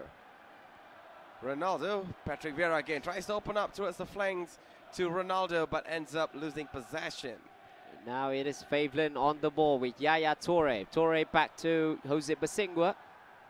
Bosingwa tries to find support, tries to find some space, or maybe just wanting to exert some more possession, kill the time on the clock. Because now his team are down 1-0. This is the second game, remember? So now it is Yaya Toure back to Jose Bosingwa. On for Ronaldo, back to Bosingwa yet again. Swinger for Matic. Matic on for Alaba, who is in the overlap. Back towards Matic again. Griezmann, can he put in one ball into the middle now? Here's now Alaba. Just keeping it cool, slow and steady. Just maintain possession. Nothing else matters, because it's not down. It's not a goal down. And now still with Faithlyn, with David Alaba. On the other side, Faithlyn needs to be really careful when it comes to losing possession, because we have to know Singaporeans are very good with possession football. Yeah, and the chip towards Ibrahimovic here. Nearly a chance for Faithlyn to score the first goal. And now it is Jaron. 5-on-4 now. Oh, look at this. Very speedy attack now. Now the Nemanja Matic to Lionel Messi. Messi on the left side. Messi dashing forward, turning on the jets now. Tries to find more support. Finds Nemanja Matic. Matic now towards Messi. Messi goes for the cross, but deflected there towards the defender. But still is with him. Still with Jaron now, to the likes of David Alaba. But stopped there by Lionel Messi. No, and Messi couldn't get that ball, which is for Ronaldo, who went for the interception. Right, 10 more minutes into 10 more minutes left in this first half, and still it is 0-0. Still not really that many attacks being played by these two. They don't want to risk anything, actually. They just want to play it safe, going for that 100% attack, and then only will they take that risk. Very true. So Matic now back to Alaba. Griezmann there, Sekaiichi. Back to Alaba again, on towards Antoine Griezmann. Chipped it towards Nemanja Matic just before the break now. Can he score the first goal? Here's Griezmann. Griezmann needs to find support. He's been pushed away by Patrick Vieira like a boulder. So right now, Miroslav closer. Oh, the time is not... now. Still not up choose yet. the flanks yet again. Ronaldo can go for a cross from here. Cross comes in. Tony inside, but then headed away by the defender. Oh, the time is still not up yet. It's still with Jaron. Tony on for Messi. Messi again. Messi tries for that body feint, but he couldn't get past Faithlyn's defender. And it should be the end of the first half now. Yes, it is. So it is goalless on the first half between Jaron and Faithlyn. Yep, the score is still 0-0 between these two players. According to my stats, they're playing almost the same style of football, but the only difference is where Faithlyn used to cuts to inside the box there, while Jaron likes to go for crosses from the flanks. Well, there's this one question asked by Fernando Amran. It's Amran, all right? In the Facebook chat. He said he asked, "Will anyone take a shot before the end of the game?" Well, you know what? Well, he knows what we mean, and we all know what he means. You already said possession football, man. Yeah, possession football at its finest now in this fixture of National Championship. It's now with Faithlyn on Zlatan. Zlatan tries to take a shot on, but it was well blocked there. Shot. It's funny now. No, shot, but it didn't connect. It's been tackled. It's been shut down as well. The shot was being shot down. So right now, Patrick Vieira for Jaron. Back to Ronaldo. Maicon on the right side. Still Maicon. Maicon back to Chris Smalling now. Smalling still waiting for more support towards the front, but then he has to go for a back pass towards Maicon. Maicon now towards Ronaldo. Patrick Vieira. Vieira has options on the right side. Ronaldo can go for a cross. Cross comes in. Closer inside, but then free kick. Free kick for Jaron. Inside? Oh, it's a free kick for Jaron. A free kick. Maybe from the free kick. Right, oh, so it's taken by Ronaldo. Ronaldo will try to hit one in cross. It's been changed to Lionel Messi again. Maybe he thinks Ronaldo is not an ideal choice. All right, so let's see can the set piece work for Jaron. It's a good cross. Tony! Yeah, Maicon now! Blocked there for a corner kick. Now this time we see a shot. This time. It's the time we see a shot. First shot. They already showed their number of shots won. 1-0. All right. Yes. Thank you. Thank you very much, indicators. So now Messi with a corner for Jaron. No, it's going to be Ronaldo again. Ronaldo. Straight to the hands of the goalkeeper there. So right now, Petr Cech taking some time. Tries to play himself now. Finds David Alaba. Alaba now for Faithlyn. Back to Griezmann. Needs to be very composed with his passings now because it's getting dangerous. It's getting even shorter now, the time. 15 minutes is ticking away. 15 minutes left on the clock. Patrick Vieira. Jose Basingwa. Basingwa towards Ronaldo. 1-2 passes between them. Back to Patrick Vieira again. Finds David Alaba. Alaba finds Griezmann.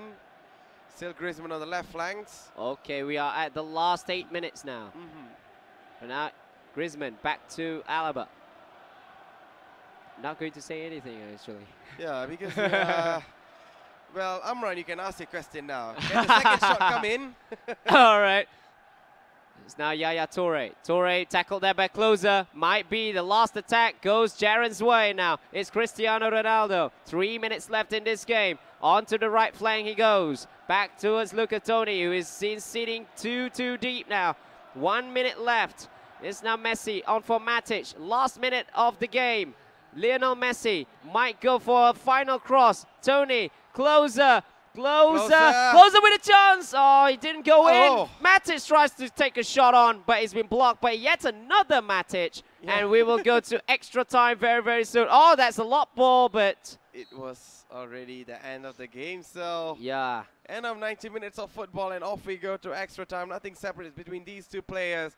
Very compact football between both of them. And it's a good question asked by Amran when one will take a shot. We only saw one. We didn't see another now. So if you want to see more shots, we need to wait for penalty shootout. Yeah, those are shots that will confirm some goals. Yeah, so Maicon now for Jaron. Nemanja Matic. Matic back to David Alaba. Alaba on the left side, taking some time. Back to Sawadee. Maicon for Jaron. It's getting very slow-paced football now. They're not literally even running. They're actually walking. Patrick Vieira. Vieira finds Ronaldo. Ronaldo now back to Maicon. Gosh, I feel like I'm actually commentating in a very slow motion way. Lionel Messi. Good luck commentating. All right, so Messi on the left side this time. Gives it to Matic.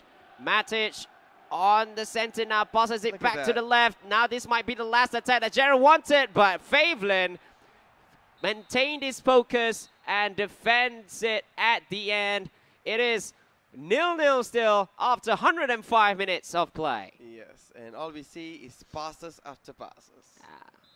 So off we go to the second half of extra time. We are only a few more quarters away from penalty shootout.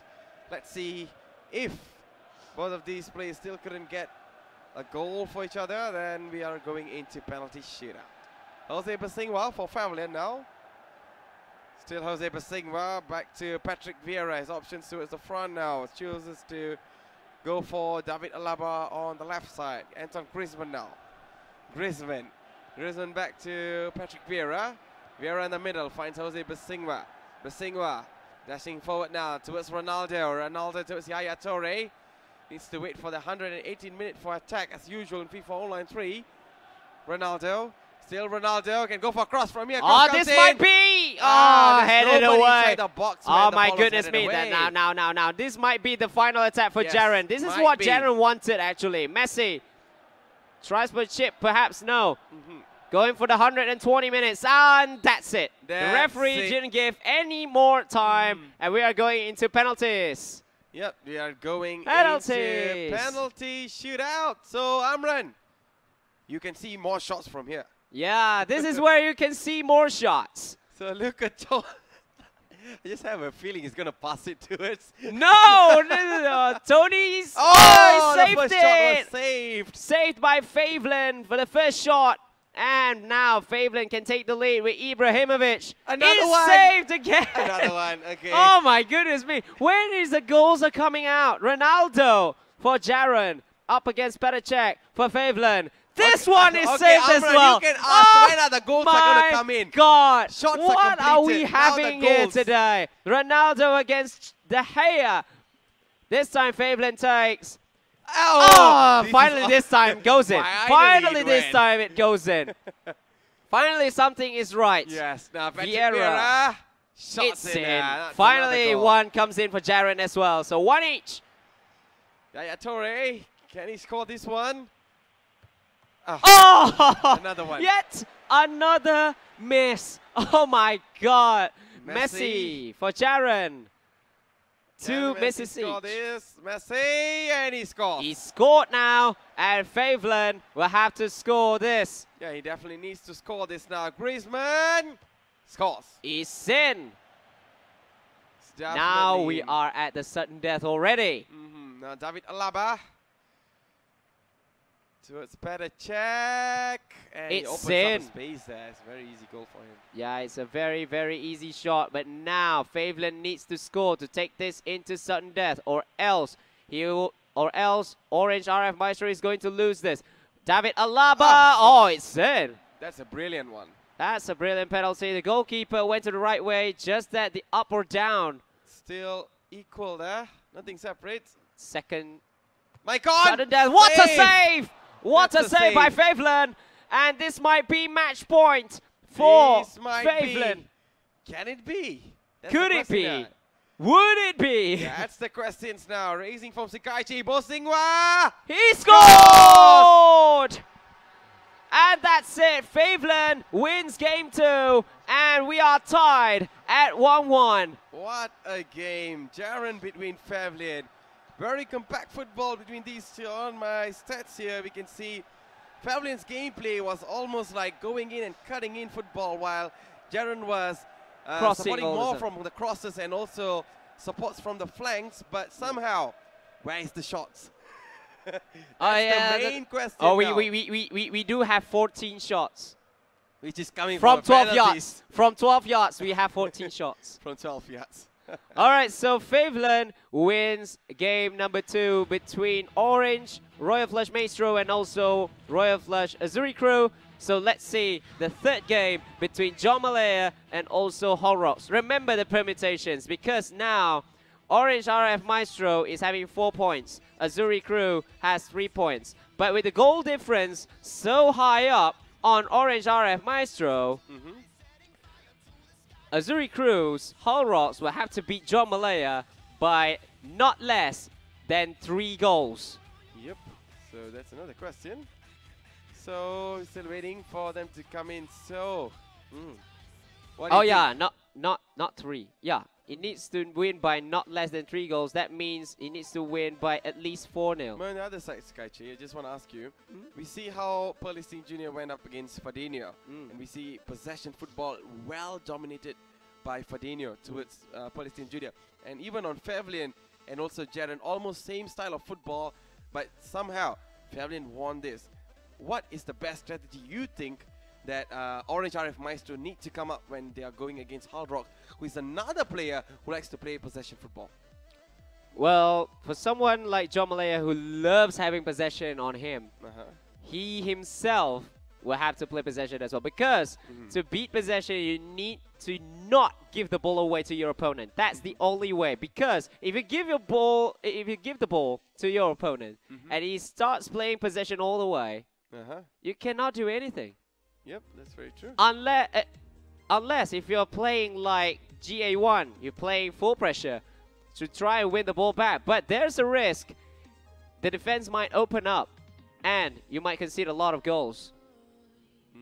So that is his thoughts. So right now, they're actually choosing sides. Hull Rock is going to be on the home side, where John Malaya will be on the away, I guess. Yep. All right, so let's see if both these guys are ready. Remember, guys, this is the last game of the Round Robin 3 of National Championship Season 7, and it will be going up right away.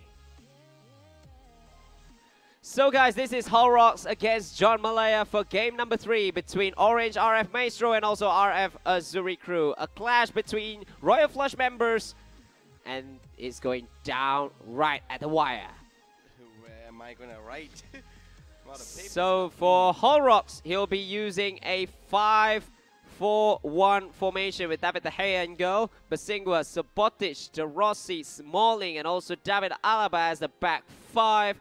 Supported by Patrick Vieira on the right defensive mid, and also as the left centre mid we will see Paul Pogba. We'll have Neymar on the right flank and Messi on the left flank, and also Didier Drogba as the centre forward. Yet again in a very, very compact and also deep formation. So let's have a look on John Malaya's team, where we see on goal Petacek. On the back 5 this time, where we see Maicon, Sergio Ramos, Patrick Vieira, Vincent Kompany, who is in a very low morale, together with David Alaba. And in the midfields, we see one straight line from the flanks towards the other flanks, where we see Anton Griezmann in the middle, Paul Pogba, and also Ronaldo. And the 2 deadly beasts up there, consisting of Zlatan Ibrahimovic and also Miroslav Klose, leading the attack in a 5-3-2 formation. Alright, so both these guys are on 5-man defense. Let's see whose defense was better. Yep. So Hull Rocks is ready? Yep, he's actually ready. We're just waiting last words from John Malaya. Well, so yet again, Sekaiichi, we are witnessing this formation. I would like deep roll formation, where I would like we don't to try it see later. Drogba as a striker, but we see him as a centre forward. Well, I'd love to try it later. You love to try it That's the only thing I can say. I would like to try it later and see how it goes. If it can help me to go to 1,000 points in ranking mode, I'll be using it as a new formation or a backup formation. Perhaps so. All right, so both of them are ready. So I'm just gonna say, good luck, have fun. Good. So off we go to our final game of the day, which is John Malaya going up against Hull Rock. So it's going to be 96 minutes where we should be playing this. Yep, every final fixture has to come down to Wembley. Yeah, Wembley! Yep, so I guess Wembley! both of them are happy with their kids. As how we always see John Malaya in a Napoli blue most of the time, by Hull Rock with a FC Seoul. Let's go to Wembley!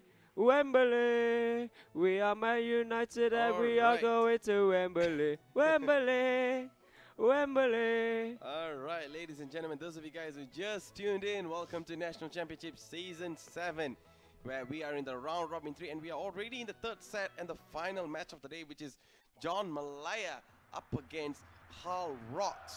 So stay tuned. There's also some exciting things coming up for you guys after the match as well. Don't go anywhere. So witness the action of the final game. It's John Malaya going against Hull Rocks.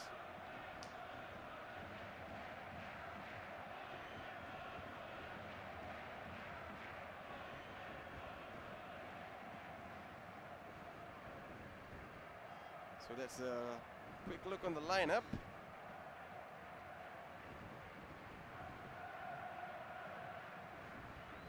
And another look on the quick lineup there for John Malaya. So right now, Hull Rocks will be starting from left to right in the FC Seoul black and red kit, where we see John Malaya will be starting from right to left in a Napoli blue. And right now, the ones having the possession is actually Neymar for Hull Rocks.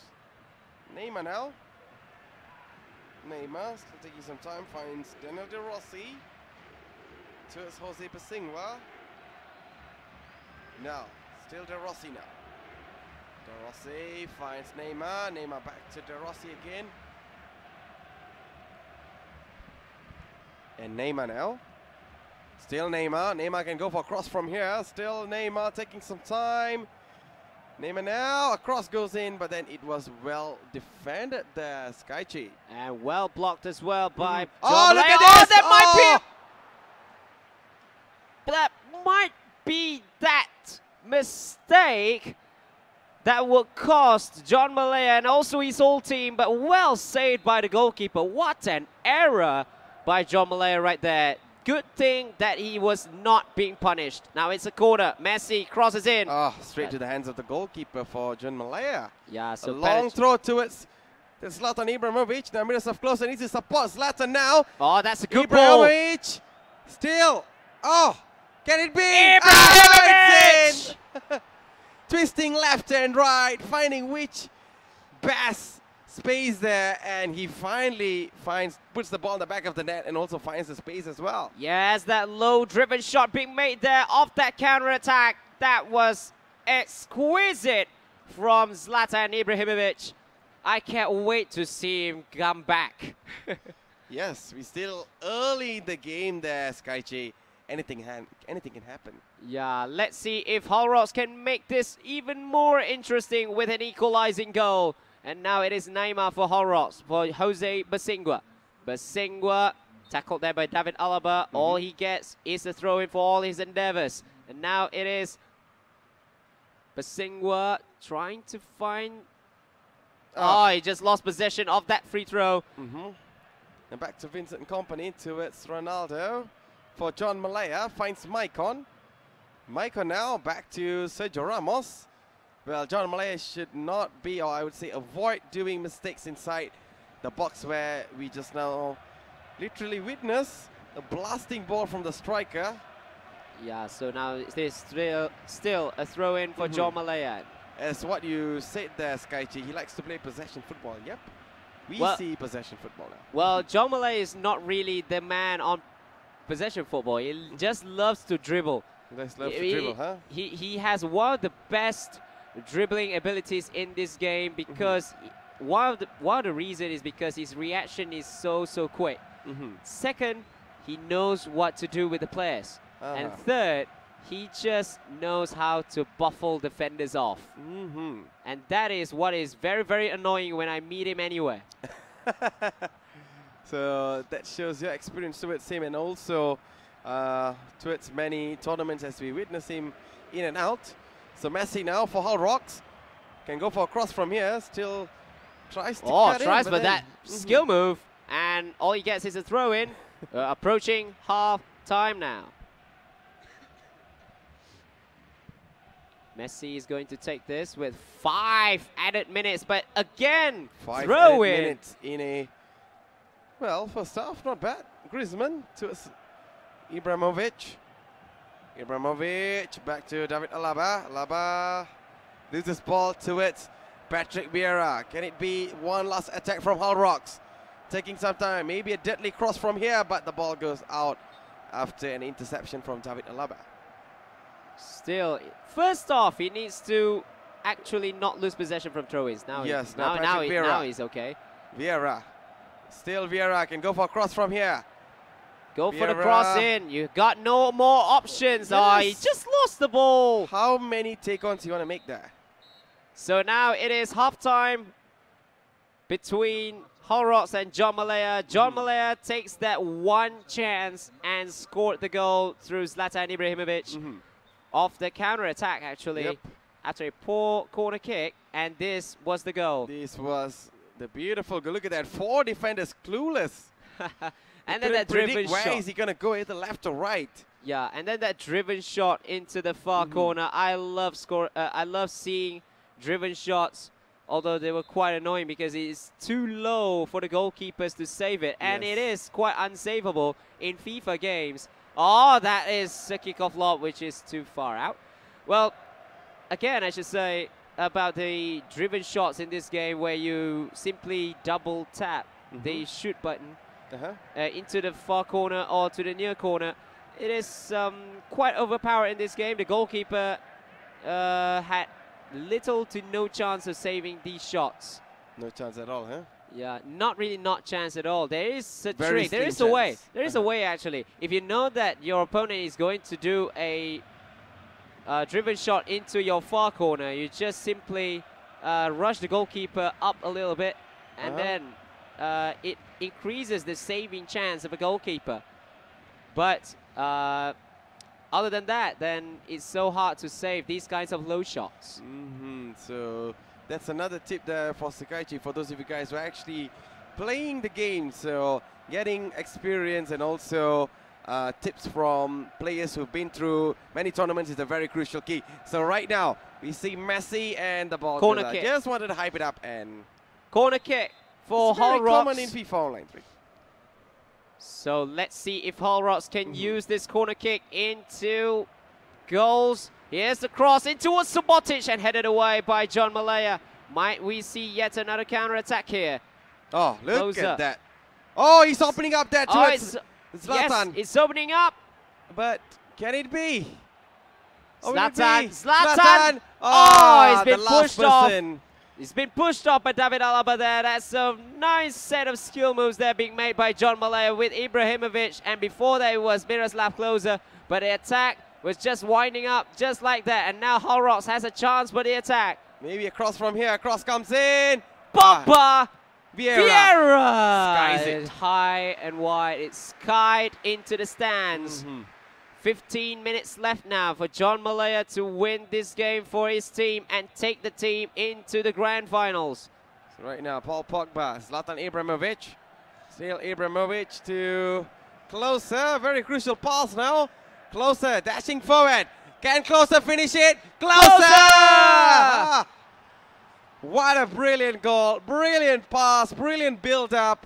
No way the goalkeeper can save that, especially as Miroslav Klose, one of the best finishers in the world, and also the top scorer for World Cup as well. So 2-0 going in the favor for John Malaya. 10 more minutes, and Holrox, who is going gung-ho just now, had just conceded the second goal, which might take Orange Royal Flush Maestro, the defending champions, into the next stage. As for Azuri crew, they tried so hard now, but it might be too far off now with the 2-0 deficit for Holrox. And now it is Klose. Klose for John Malaya. Might we see a third? No, it's been well blocked there, the lob through pass. Now it is Messi for Holrox. Holrox needs to go to the byline yet again. He needs to try and find some cross in. Messi, cross in towards Neymar, but too easy for Petr Cech. 1 more minute of time added on. We might see... win. Well-deserved win for John Malaya. Yes, and that's it. Congratulations to Orange Royal Flush Maestro for going through into the National Championship Grand Finals after a 2-1 win over Azuri crew. What a game. What a set of games we had. Ladies and gentlemen, we just want to show you guys the table. Yeah. Oh, the challenge. Yeah. We're off to it, the group stages and stuff, where we can see Orange RF Maestro with 5 wins. Yeah, they have 5 set wins, a 3-0 win over Fight Until the End, and a 2-1 win over Royal Flush Azuri crew. So Orange RF Maestro will be defending their title in the National Championship Season 7 finals in conjunction with the scores for today. Yeah, we have the scores for today. So the finals will be in conjunction with the 4th anniversary of FIFA Online 3. So these are the full results between these three. So what a tournament we have, but then it's a very new experience for Fight Till the End, huh? Yeah, it's a new experience for them, so congratulations for them as well for qualifying into the group stages of the National Championship. Yeah, it might be too much for them actually. The group is hard. You have the defending champions and also the pros from Singapore, which consists of 2 international players. So let's see. Yeah, that's the last details there. We are going to swipe off our names for now. Okay, thank you very much. And we come up with something new over here. Boom. Ding. Can it be? Oh, that is something good. That is something really good. Yeah, that is loyal player best 100. So go ahead, screenshot and go and redeem it in F.U.T.E. Coupon, what's that? Coupon.F.U.T.E.Garena.com. Yes, I went it upside down. Yeah, so it is the LP best 100, +3 to +6. So go ahead and redeem it. And I don't know how many accounts do you have. +3 to +6. Yeah. Who knows if you might get Ronaldo loyal player +6. It's going to be insane. All right, so to recap the day, so Orange Royal Flush Maestro took a clean sweep against Fight Until the End, and then Azuri Crew won against Fight Until the End, and then the Clash of the Titans won by Royal Flush Maestro. So Orange Royal Flush Maestro will be joining the list of grand finalists, which consists of EI Artisticas, iBunchet, and also Team Gifts for the grand finals, which will be featured in mid-November. But we still have one missing puzzle left. Take a look at the table. Let me see the table. All right, so the table, we are still missing one team from Group C, which will consist of E-Master B, Royal Flush Red Sea, and also Singer Malaya. So that matches, the matches of Group C will be played next week, next Saturday, on the same time of 12 o'clock, and we will see who will reign supreme and join iBunchet, Gibbs, and also Orange Royal Flush Maestro into the grand finals. So I guess we have came to almost the end of the show today. All right, so one more to promote. Manchester United against Liverpool, 7:30. Yes, that's a big game. So Manchester United fans, Liverpool fans, get ready. It's gonna be ready for thrashing. Liverpool fans, get ready for thrashing. I would say the clash of the Titans. I would say the clash of the Reds, because both of you guys are actually red with your home kits. So good luck to both of you fans, and good luck to the players as well, especially Liverpool and also Manchester United. All right. So I would say this. May the best team win. All right, so we are at the end of the show for National Championship Season 7 Round Robin 3. This is Sekaiichi and Matthews. We apologize for any shortcomings, and we thank you all for watching. Stay tuned for next week. Come again next week.